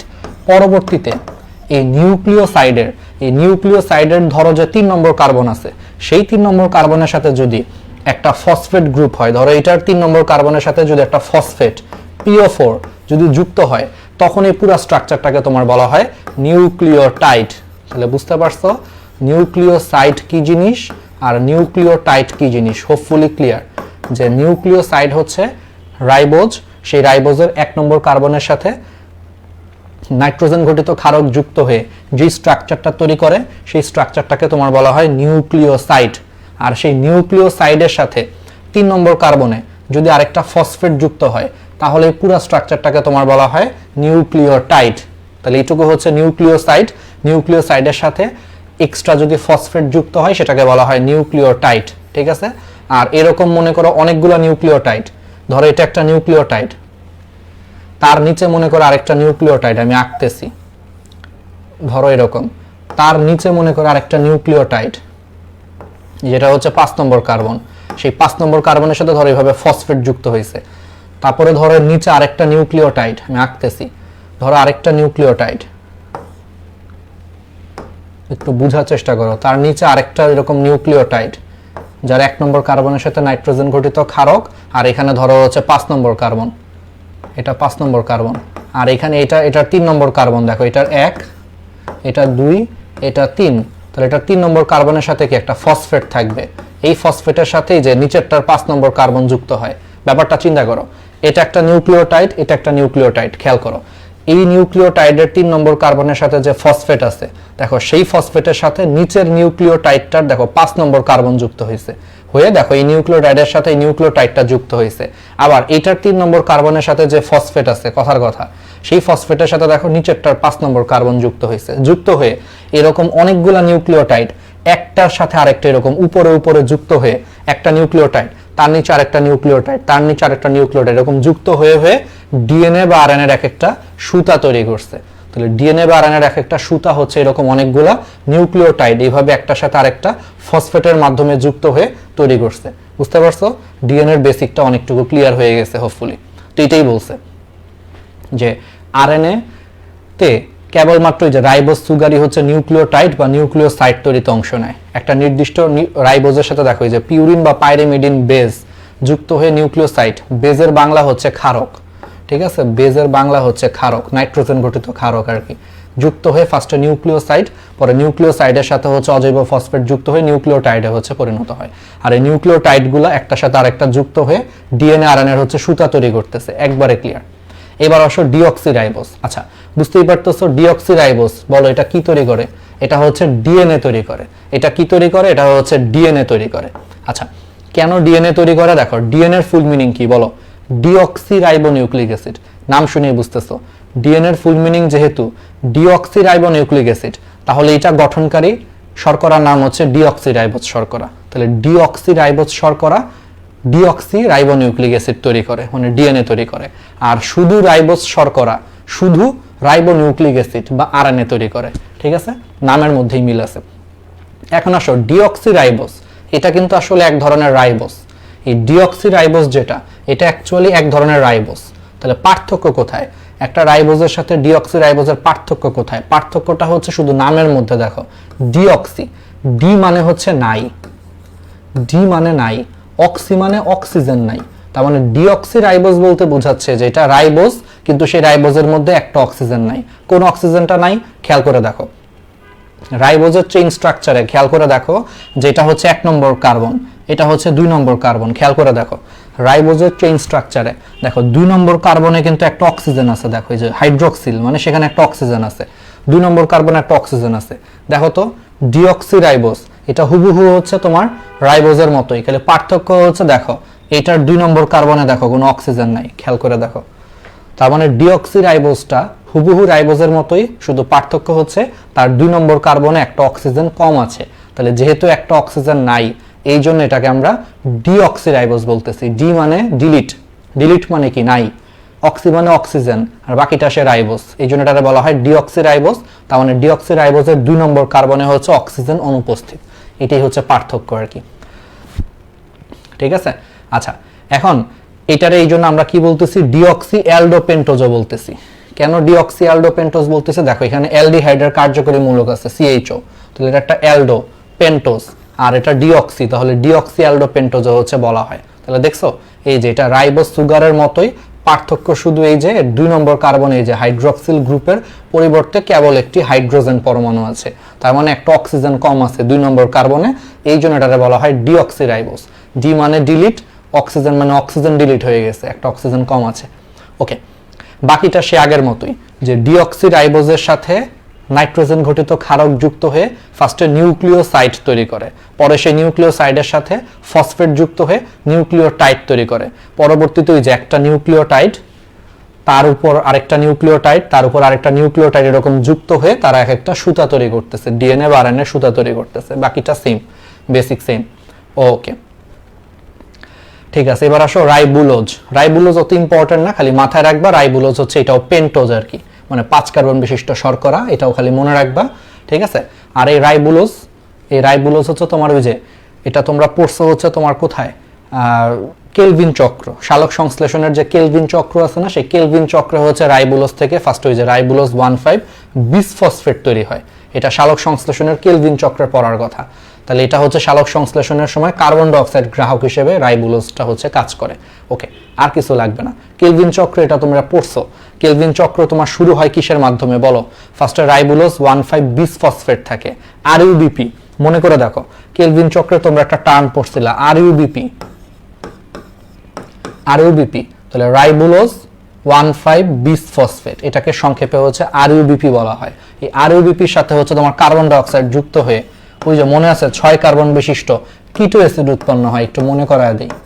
কেলভিন চক্র তোমরা একটু তো পড়ছো সবাই কম বেশি, 9-10 পড়ছো, আবার ইন্টারে কোষ মানে উদ্ভিদের শারীরতত্ত্ব চ্যাপ্টারে হালকা পাতলা তোমাদের পড়ার কথা, শর্ট সিলেবাসে পড়ছো এটা, যে আরইউবিপি মানে হচ্ছে রাইবুলোজ 1,5 বিসফসফেট, তার সাথে একটা কার্বন ডাইঅক্সাইড যুক্ত হয়ে ওই যে 6 কার্বন বিশিষ্ট হচ্ছে তোমার অস্থায়ী কিটো অ্যাসিড উৎপন্ন হয়। এই কিটো অ্যাসিডটা পরবর্তীতে ভেঙে যে 3 কার্বন বিশিষ্ট 2 অণু হচ্ছে তোমার 3 ফসফোগ্লিসারিক অ্যাসিডে পরিণত হয়, ঠিক আছে, 3PGA তে পরিণত হয়। মনে করে দেখো এগুলো তোমরা পড়ছো আসলে, ঠিক আছে, এগুলো তোমরা পড়েছো, ওইটাই আর কি। তাহলে রাইবুলোজ 1,5 বিসফসফেট এটাই সালোক সংশ্লেষণে কার্বন ডাইঅক্সাইডকে গ্রহণ করতেছে, গ্রহণ করে কিটো অ্যাসিডে পরিণত হয়, ঠিক আছে, এটাই বলা হয়েছে। আচ্ছা, এবার আসো রাইবোজ এবং ডিঅক্সিরাইবোজের মধ্যে পার্থক্য, এতক্ষণ বুঝে পড়লে এটা এমনিতেই পারবা। রাইবোজ বুঝতেই পারতেছো আরএনএ তৈরি করছে, ডিঅক্সিরাইবোজ ডিএনএ তৈরি করছে। রাইবোজ HCl এর সাথে বিক্রিয়া করে ফারফিউরাল অ্যাসিড তৈরি করে, ওইটা হচ্ছে লেভোলিনিক অ্যাসিড উৎপন্ন করে। রাইবোজে অক্সিজেন থাকে 5টা, আর ডিঅক্সিরাইবোজ ওই যে ডি মানে ডিলিট, তাহলে একটা অক্সিজেন ডিলিট হয়ে গেছে, এই জন্য এখানে অক্সিজেন থাকে হচ্ছে 4টা। তাহলে রাইবোজের 2 নম্বর কার্বনে ওই যে দেখো অক্সিজেন আছে, ডিঅক্সিরাইবোজের 2 নম্বর কার্বনে কোনো অক্সিজেন নাই, বুঝতেই পারতেছো, এটা হচ্ছে মেইন পার্থক্য। ওকে, পারবে। এবার আসো হেক্সোজ। আচ্ছা, হেক্সোজ কি? হেক্সো বলো, হেক্সা মানে কি? 6। ওই যে বিশ্বকাপ আসলেই একটা কথা শুনো যে ব্রাজিলের হেক্সা মিশন, হেক্সা মানে কি? 6, মানে ও 6 বার বিশ্বকাপ জিততে চায়, তাই না? হেক্সা মিশন, হেক্সা মানে 6, তাহলে 6 কার্বন বিশিষ্ট মনোস্যাকারাইডকে বলা হয় হেক্সোজ। তাহলে 6 কার্বন বিশিষ্ট মনোস্যাকারাইডকে হেক্সোজ বলে। এটার এক্সাম্পল একটু important, example glucose, galactose, mannose এবং ফ্রুক্টোজ, এগুলো সবই হচ্ছে হেক্সোজের এক্সাম্পল। এক্সাম্পলটা ইম্পর্টেন্ট।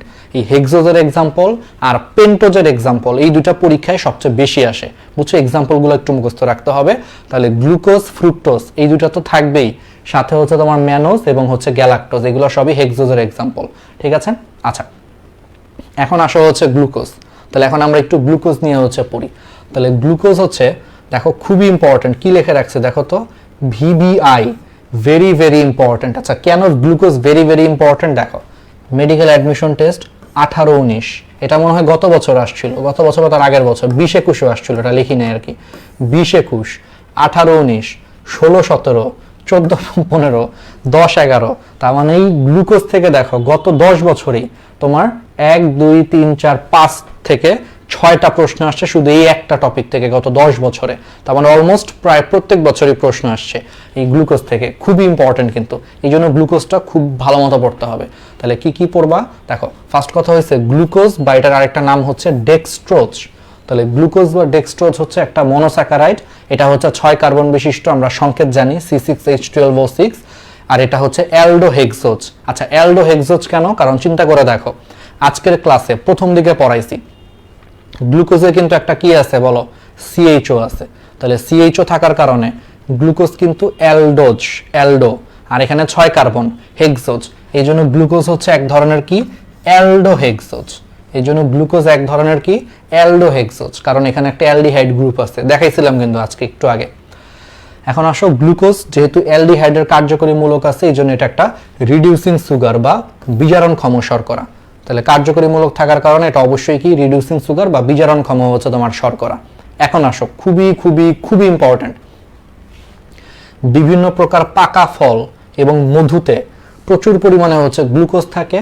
পাকা আঙ্গুরে গ্লুকোজের পরিমাণ হচ্ছে 12 থেকে 30%, খুবই ইম্পর্টেন্ট। তাহলে পাকা আঙ্গুরে গ্লুকোজের পরিমাণ 12 থেকে 30%। এই জন্য গ্লুকোজকে অনেক সময় গ্রেপ সুগার বা আঙ্গুরের শর্করা বলা হয়।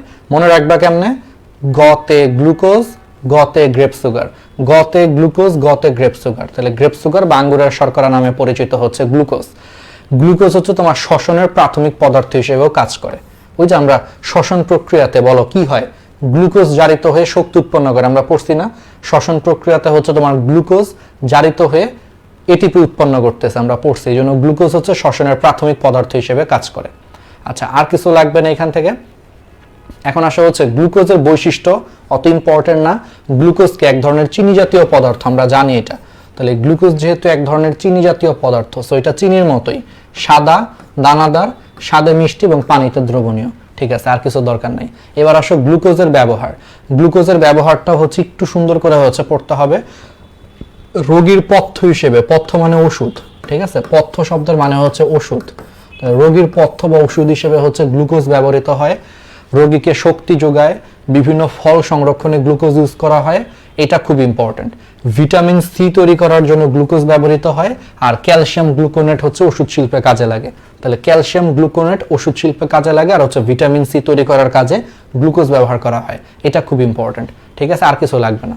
এবার আসো গ্লুকোজের রিং স্ট্রাকচার। দেখো আমরা আজকের ক্লাসে দেখো প্রথমে কিন্তু আমরা গ্লুকোজের চেইন স্ট্রাকচার এঁকে দেখাইছিলাম না আমরা, ওই যে পলিহাইড্রোক্সি অ্যালডিহাইড, ওই জিনিসটা বোঝানোর জন্য আমরা গ্লুকোজের কি করছিলাম, চেইন স্ট্রাকচার হচ্ছে আঁকছিলাম, এই যে এটা আঁকছিলাম আজকের ক্লাসে। তাহলে গ্লুকোজের যে তোমার সবসময় চেইন স্ট্রাকচারে যে পাওয়া যায় তা না, ওই যে চেইন মানে কি শিকল।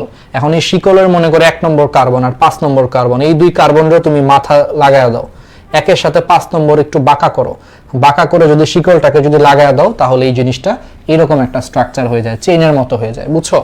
একটা শিকলের দুই মাথারে তুমি বাঁকায় নিয়ে এসে যদি একটার সাথে আরেকটা লাগায় দাও, তাহলে জিনিসটা কিন্তু একটা চেইনের মতো, চেইন থাকে না, তখন কিন্তু একটা রিং এর মতো স্ট্রাকচার হয়ে যায়। তো এরকম সেম গ্লুকোজের 1 নম্বর কার্বন আর 5 নম্বর কার্বন, এই দুইটা কার্বন দ্রবণের মধ্যে 1 নম্বর কার্বন আর 5 নম্বর কার্বন কাছাকাছি চলে এসে রিং এর মতো একটার সাথে আরেকটা যুক্ত হয়ে এই চেইন স্ট্রাকচারটা রিং এর মতো একটা স্ট্রাকচার তৈরি করছে। এটাকে নাম দিয়েছে হচ্ছে রিং স্ট্রাকচার। ঠিক আছে, বেসিক জিনিস আর কি, পরীক্ষা লাগবে না, বাট আমি একটু বললাম। তাহলে দেখছো, তাহলে গ্লুকোজের এই যে দেখো 1 নম্বর কার্বন এবং 5 নম্বর কার্বন দ্রবণের মধ্যে, এরা দ্রবণের মধ্যে সাধারণত কাছাকাছি আসে। তাহলে দ্রবণের মধ্যে কাছাকাছি এসে একের সাথে হচ্ছে 5 নম্বর কার্বন যুক্ত হয়ে ছিল চেইনটা রিং হয়ে গেছে, গোল হয়ে গেছে। ঠিক আছে, হয়। আচ্ছা ঠিক আছে, তাহলে এই জিনিসগুলো হচ্ছে আমরা পারবো। এখন গ্লুকোজ যখন এরকম রিং স্ট্রাকচার তৈরি করে, সেই রিং স্ট্রাকচারে 1 নম্বর কার্বনের সাথে যে হাইড্রোক্সিলটা আছে, সেই হাইড্রোক্সিলটা যদি নিচের পজিশনে থাকে, এই পজিশনকে তোমার বলা হয় আলফা পজিশন। দেখো এগুলা কখনো আঁকতে আসবে না, আমি জাস্ট বুঝাচ্ছি, হ্যাঁ, বুঝলেই হবে। মেডিকেলে তো আর এগুলো এখন আর কোনো কিছু আঁকতে আসবে না। তাহলে 1 নম্বর কার্বনের সাথে যে হাইড্রোক্সিল গ্রুপ থাকে, সেই হাইড্রোক্সিল গ্রুপটা যদি তোমার নিচের দিকে অবস্থান করে, নিচের দিকের পজিশনকে বলা হয় আলফা পজিশন, এই পজিশনটা বলা হয় আলফা পজিশন। তাহলে সেটাকে বলা হয় আলফা ডি গ্লুকোজ।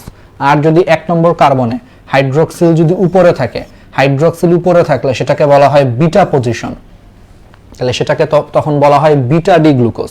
তাহলে বুঝতে পারছো, গ্লুকোজের এরকম রিং স্ট্রাকচারে 1 নম্বর কার্বনে হাইড্রোক্সিল যদি নিচে থাকে, সেটাকে বলা হয় আলফা পজিশন, তাহলে এটাকে বলা হচ্ছে আলফা ডি গ্লুকোজ। আর 1 নম্বর কার্বনে যদি হাইড্রোক্সিল উপরে থাকে, সেটাকে বলা হয় বিটা পজিশন, তখন এটাকে বলা হয় বিটা ডি গ্লুকোজ। ঠিক আছে, ওকে। আর ডি গ্লুকোজ, এল গ্লুকোজ, এটা তো বুঝতেই পারতেছো, এটা তো আমরা জৈব রসায়নে পড়ছি। ডি মানে কি বলতো? ডি মানে হচ্ছে ডান দিকবর্তী, মনে আছে ডি গ্লুকোজ, এটাকে ইংলিশে বলা হয় ডেক্সট্রো রোটেটরি। জৈব রসায়নে পড়ছি, আলোক সমানুতা পড়ছি। ডি মানে ডেক্সট্রো রোটেটরি বা ডান দিকবর্তী গ্লুকোজ, অর্থাৎ এরা আলোকে ডান দিকে হচ্ছে ঘুরায় দেয়। আর এল মানে হচ্ছে লেভো রোটেটরি বা বাম দিকবর্তী গ্লুকোজ, যারা আলোকে হচ্ছে বাম দিকে ঘুরায় দেয়। ঠিক আছে, আচ্ছা এখন একটা জিনিস মাথায় রাখবে যে উদ্ভিদের ক্ষেত্রে, উদ্ভিদে হচ্ছে তোমার সবসময় হচ্ছে ডি গ্লুকোজ থাকে। তাহলে মনে আছে এটা আমরা জৈব রসায়নে পড়ছিলাম, আলোক সমানুতায় পড়ছিলাম বা আমরা পড়বো। ঠিক আছে, সেটা কি দেখো, ডি মানে হচ্ছে ডেক্সট্রো রোটেটরি। ডেক্সট্রো রোটেটরি মানে হচ্ছে ডান দিকবর্তী। রোটেটরি মানে কি, রোটেটরি মানে ঘুরায় দেওয়া। তাহলে ডি গ্লুকোজের মনে করো একটা দ্রবণ রাখছো, ধরো একটা ডি গ্লুকোজের দ্রবণ আছে, সেই দ্রবণের মধ্যে এক বর্ণী আলোকে তুমি যদি পাঠাও, এই দ্রবণের মধ্যে যদি এক বর্ণী আলোকে পাঠাও, সে এক বর্ণী আলোকে ডান দিকে ঘুরিয়ে দিবে, ডেক্সট্রো রোটেটরি বা ডান দিকবর্তী। ঠিক আছে, আর যদি এল মানে হচ্ছে তোমার লেভো রোটেটরি, এল মানে হচ্ছে তোমার লেভো রোটেটরি বা বাম দিকবর্তী। তুমি যদি এল গ্লুকোজের মনে করো এটা একটা দ্রবণ, এটা মনে করো এল গ্লুকোজের একটা দ্রবণ, এখানে তুমি যদি একটা আলোকে পাঠাও সেটা বাম দিকে ঘুরে দিবে, এটাকে বলা হয় লেভো রোটেটরি বা বাম দিকবর্তী। ঠিক আছে, আমরা পড়ছি এগুলা। উদ্ভিদে সবসময় হচ্ছে তোমার ডি গ্লুকোজটাই মেইনলি পাওয়া যায়। এবার আসো ফ্রুক্টোজ। ফ্রুক্টোজ কি, ফ্রুক্টোজ হচ্ছে তোমার দেখো গ্লুকোজের মতো ফ্রুক্টোজও তোমার 6 কার্বন বিশিষ্ট মনোস্যাকারাইড, বাট ফ্রুক্টোজের আণবিক সংকেত সেম গ্লুকোজের মতোই, কিন্তু এটার পার্থক্য আছে। বলতো ফ্রুক্টোজটা আমরা একে দেখাইছিলাম, ফ্রুক্টোজে কিন্তু একটা কিটোনের কার্যকরী মূলক আছে, ওই যে আমরা দ্বিতীয়বারে যেটা আঁকছিলাম ফ্রুক্টোজ ছিল মনে আছে, তাহলে সেখানে কিন্তু কিটোনের কার্যকরী মূলক আছে। ফ্রুক্টোজে কিটোনের কার্যকরী মূলক থাকার কারণে এটাকে হচ্ছে কিটো হেক্সোজ বলা হয়। এই যে কিটোন থেকে কিটো, আর এটা 6 কার্বন, এই জন্য কিটো হেক্সোজ হচ্ছে বলা হয়। তাহলে অধিকাংশ হচ্ছে তোমার পাকা মিষ্টি ফল এবং মধুতে হচ্ছে ফ্রুক্টোজ থাকে। তাহলে অধিকাংশ হচ্ছে পাকা মিষ্টি ফল এবং মধুতে কি থাকে, ফ্রুক্টোজ থাকে। তাই এর আরেকটা নাম হচ্ছে ফলের চিনি বা ফ্রুট সুগার নামেও পরিচিত। এই জন্য সে কি নামে পরিচিত, ফলের চিনি বা ফ্রুট সুগার নামে পরিচিত। আচ্ছা মনে রাখবা কেমনে, খুবই ইম্পর্টেন্ট। দেখো ফতে ফ্রুক্টোজ ফতে ফল, ফতে ফ্রুক্টোজ ফতে ফল, আবার ফতে ফ্রুট, এই কারণে ফ্রুট সুগার বা ফলের চিনি নামে পরিচিত হচ্ছে ফ্রুক্টোজ। ঠিক আছে, সবগুলা ফ দিয়ে পারা যাবে, আর কিছু লাগবে না এখান থেকে। ঠিক আছে, এবার আসা হচ্ছে ব্যবহার, গ্লুকোজ এবং ফ্রুক্টোজের ব্যবহারগুলো একটু আসে। দেখো গ্লুকোজ ফ্রুক্টোজ এগুলো সবই হচ্ছে মিষ্টি, তাহলে মিষ্টি জাতীয় কোনো জিনিসকে বলো তুমি কোথায় তৈরি করবা, কনফেকশনারি। কনফেকশনারি মানে হচ্ছে মিষ্টির দোকান, মিষ্টির দোকানে হচ্ছে মিষ্টি বানাইতে হচ্ছে গ্লুকোজ এবং ফ্রুক্টোজকে কাজে লাগবে, এটাই স্বাভাবিক। তাহলে কনফেকশনারিতে হচ্ছে নানা ধরনের হচ্ছে মিষ্টান্ন জাতীয় জিনিস প্রস্তুত করার জন্য ফ্রুক্টোজ ব্যবহৃত হয়। ঠিক আছে, আবার সুক্রোজকে হচ্ছে আদ্র বিশ্লেষণ করলে হচ্ছে গ্লুকোজ এবং ফ্রুক্টোজ পাওয়া যায়। আমরা পড়বো এগুলো একটু পরে, ডাইস্যাকারাইডে পড়বো। ঠিক আছে, তাহলে এখন আসো গ্লুকোজ এবং ফ্রুক্টোজের মধ্যে পার্থক্য। আমার মনে হয় না এই পার্থক্য পড়ানোর আর দরকার আছে, পারবা। গ্লুকোজ হচ্ছে অ্যালডোহেক্সোজ, ফ্রুক্টোজ হলো তোমার কিটোহেক্সোজ, অলরেডি ক্লিয়ার। গ্লুকোজ কি, যে গতে গ্লুকোজ গতে গ্রেপ, মানে আঙ্গুরের শর্করা বা গ্রেপ সুগার বলা হয়, আর ফ্রুক্টোজকে ফ্রুট সুগার বলা হয়। তারপরে সালোক সংশ্লেষণ প্রক্রিয়াতে আমরা জানি সরাসরি গ্লুকোজ উৎপন্ন হয়, সালোক সংশ্লেষণ প্রক্রিয়াতে কিন্তু সরাসরি কখনো ফ্রুক্টোজ তৈরি হয় না, গ্লুকোজ উৎপন্ন হয় আমরা জানি। শ্বসনের প্রাথমিক পদার্থ হচ্ছে গ্লুকোজ। ঠিক আছে, আবার গ্লুকোজের যে রিং স্ট্রাকচার সেটা হচ্ছে পাইরানোজ ধরনের, পাইরানোজ ধরনের, আর ফ্রুক্টোজের যে রিং স্ট্রাকচার সেটা হচ্ছে ফিউরানোজ ধরনের। আচ্ছা এই জিনিসটা একটু বলি, দেখো মানে আমি তোমাকে একটু বলি, আচ্ছা এটা একটু ছবি এঁকে দেখাই। গ্লুকোজের যেটা রিং স্ট্রাকচার, গ্লুকোজের রিং স্ট্রাকচারটা অনেকটা এরকম, যেখানে একটা অক্সিজেন থাকবে। দেখো একটু হালকা করে বুঝাই, আঁকা লাগবে না, এটা জীবনও পরীক্ষা আঁকতে আসবে না, বোঝানোর জন্য খালি একটু বলি। প্রত্যেকটা কোণা তুমি মনে রাখবা, ঠিক আছে, তুমি মনে রাখবা হচ্ছে যে তোমার প্রত্যেকটা কোণায়, আচ্ছা এটা কয় কোণা দিলাম, আচ্ছা ধরো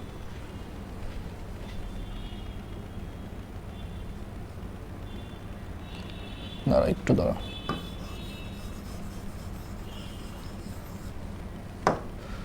জিনিসটি এরকম হবে। ঠিক আছে, প্রত্যেকটা কোণা গ্লুকোজের ক্ষেত্রে প্রত্যেকটা কোণায় হচ্ছে তোমার একটা করে কার্বন আছে। তাহলে 1 2 3 4 5, এইখানে দেখো 5, এইখানে 5-এর সাথে হচ্ছে উপরের দিকে 6, বুঝছো? তাহলে প্রত্যেকটা কোণায় হচ্ছে একটা করে কার্বন আছে। দেখো 1 2 3 4 5, 5-এর উপরে হচ্ছে 6। তাহলে এই ধরনের রিং স্ট্রাকচারে খেয়াল করে দেখো, গ্লুকোজের এই ধরনের রিং স্ট্রাকচারে 6 নম্বর কার্বনটা দেখো রিং এর বাইরে আছে, আর এখানে একটা অক্সিজেন আছে, ঠিক আছে, এখানে একটা অক্সিজেন থাকবে, আর দেখো 6 নম্বর কার্বনটা হচ্ছে রিং এর বাইরে আছে। তাহলে 6 নম্বর কার্বনটা রিং এর বাইরে থাকলে সেই ধরনের স্ট্রাকচারকে তোমার বলা হয় পাইরানোস ধরনের স্ট্রাকচার। সেই ধরনের স্ট্রাকচারকে তোমার কি বলা হয়? পাইরানোস ধরনের স্ট্রাকচার। কোথায়? ঠিক আছে, দেখো এই যে 1 2 3 4 5, দেখো 5টা রিং এর মধ্যে আছে, দেখো 6 নম্বরটা রিং এর বাইরে আছে, আর এই যে এখানে একটা অক্সিজেন আছে। তো এরকম একটা স্ট্রাকচার যদি হয়, অর্থাৎ রিং এর মধ্যে যদি শুধু 6 নম্বরটা যদি বাইরে থাকে, সেই ধরনের রিং স্ট্রাকচারকে তোমার বলা হয় পাইরানোস রিং স্ট্রাকচার। ঠিক আছে, আর ফ্রুক্টোজের রিং স্ট্রাকচারটা হচ্ছে এরকম। দেখো আমি বুঝাচ্ছি, হ্যাঁ, এরকম। ধরো এটা 1, এটা 2, এটা 3, এটা 4, সরি এটা 1 না, সরি 1 না, দাঁড়াও, আগে আমি একটু নর্মালি বলি। জিনিসটা হচ্ছে এটা 2, এটা 3, এটা 4, এটা 5। তো 5-এর সাথে 6 থাকে হচ্ছে বাইরে, যেখানে 6 থাকে বাইরে, 6 নম্বর কার্বনটা বাইরে, আবার 2-এর সাথে হচ্ছে 1 থাকে, সেই 1ও হচ্ছে বাইরে। তাহলে দেখো ফ্রুক্টোজের রিং এর ক্ষেত্রে খেয়াল করে দেখো যে 1 নম্বর কার্বন আর 6 নম্বর কার্বন, এই দুইটা কার্বনই কিন্তু রিং এর বাইরে অবস্থান করতেছে। এটা যদি রিং হয় তাহলে 1 আর 6, এই দুই কার্বন হচ্ছে রিং এর বাইরে অবস্থান করতেছে। তাহলে 1 নম্বর কার্বন আর 6 নম্বর কার্বন, দুইটা কার্বন যদি রিং এর বাইরে অবস্থান করে, এই ধরনের রিংকে তোমার বলা হয় ফিউরানোস ধরনের রিং স্ট্রাকচার। ঠিক আছে, আর যদি শুধু 6 নম্বর কার্বনটা রিং এর বাইরে অবস্থান করে, সেটাকে বলা হয় পাইরানোস ধরনের রিং স্ট্রাকচার। ঠিক আছে, এটা হচ্ছে বেসিক। তাহলে গ্লুকোজে শুধু 6 নম্বর কার্বনটা রিং এর বাইরে থাকে, এই জন্য এটা পাইরানোস ধরনের। আর ফ্রুক্টোজে 1 আর 6 নম্বর দুইটা জিনিস বাইরে থাকে, এই জন্য এটাকে বলা হয় ফিউরানোস ধরনের। ঠিক আছে, একটু বুঝাই দিলাম ডিটেলসে। আর বাকিগুলো এক্সাম্পল লাগবে, এগুলা লাগবে না। ম্যানোজ হচ্ছে তোমার একটা হেক্সোজ, গ্যালাক্টোজও হচ্ছে এক ধরনের হেক্সোজ, আর কিছু আসবে না এখান থেকে। এবার আসো আপেক্ষিক মিষ্টতা। তাহলে আপেক্ষিক মিষ্টতা নামে হচ্ছে একটা টার্ম আছে, এই টার্মটা একটু তোমাদের পরীক্ষায় লাগবে। আপেক্ষিক মিষ্টতা মানে হচ্ছে কোনটা কতটুকু মিষ্টি বা কোনটা কি পরিমাণ হচ্ছে মিষ্টি, এটার যে একটা টার্ম আছে আর কি। ঠিক আছে, এই টার্মগুলো হচ্ছে একটু ইম্পর্টেন্ট। তাহলে আপেক্ষিক মিষ্টতা চিন্তা করলে সুক্রোজের আপেক্ষিক মিষ্টতা হচ্ছে 100, গ্লুকোজের হইল 74, ফ্রুক্টোজের হইল 173, আর মল্টোজের হচ্ছে তোমার 32, ল্যাকটোজের হচ্ছে তোমার 16, স্যাকারিন হচ্ছে তোমার 500, মোনালেলিন হচ্ছে তোমার 2000। আচ্ছা, এটা মনে রাখবা কেমনে? দেখো আমি তোমাদেরকে মনে রাখার টেকনিকটা দেখাই।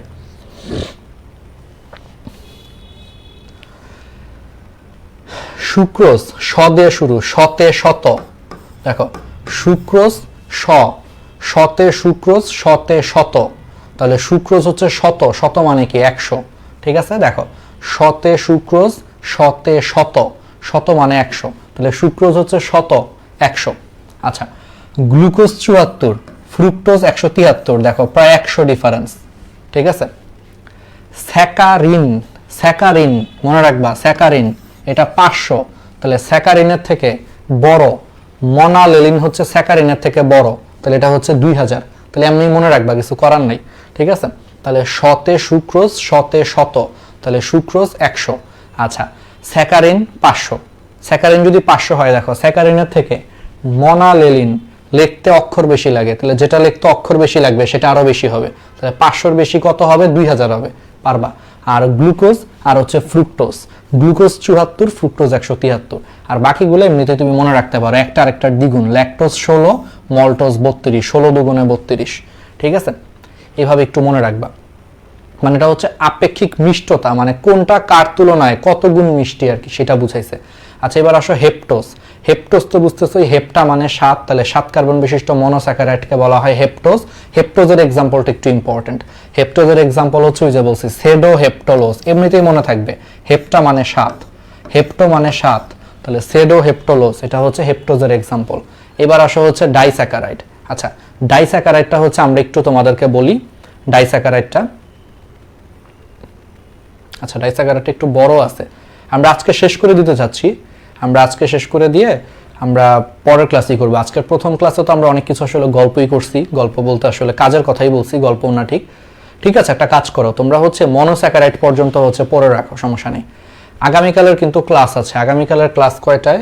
সকালে, কারণ এই কয়েকটা দিন হচ্ছে আমি সকালে ফ্রি আছি। তো আমি চিন্তা করলাম সকালে ফ্রি থাকলে সবচেয়ে বেস্ট হচ্ছে সকালে ক্লাস নিয়ে নেওয়া।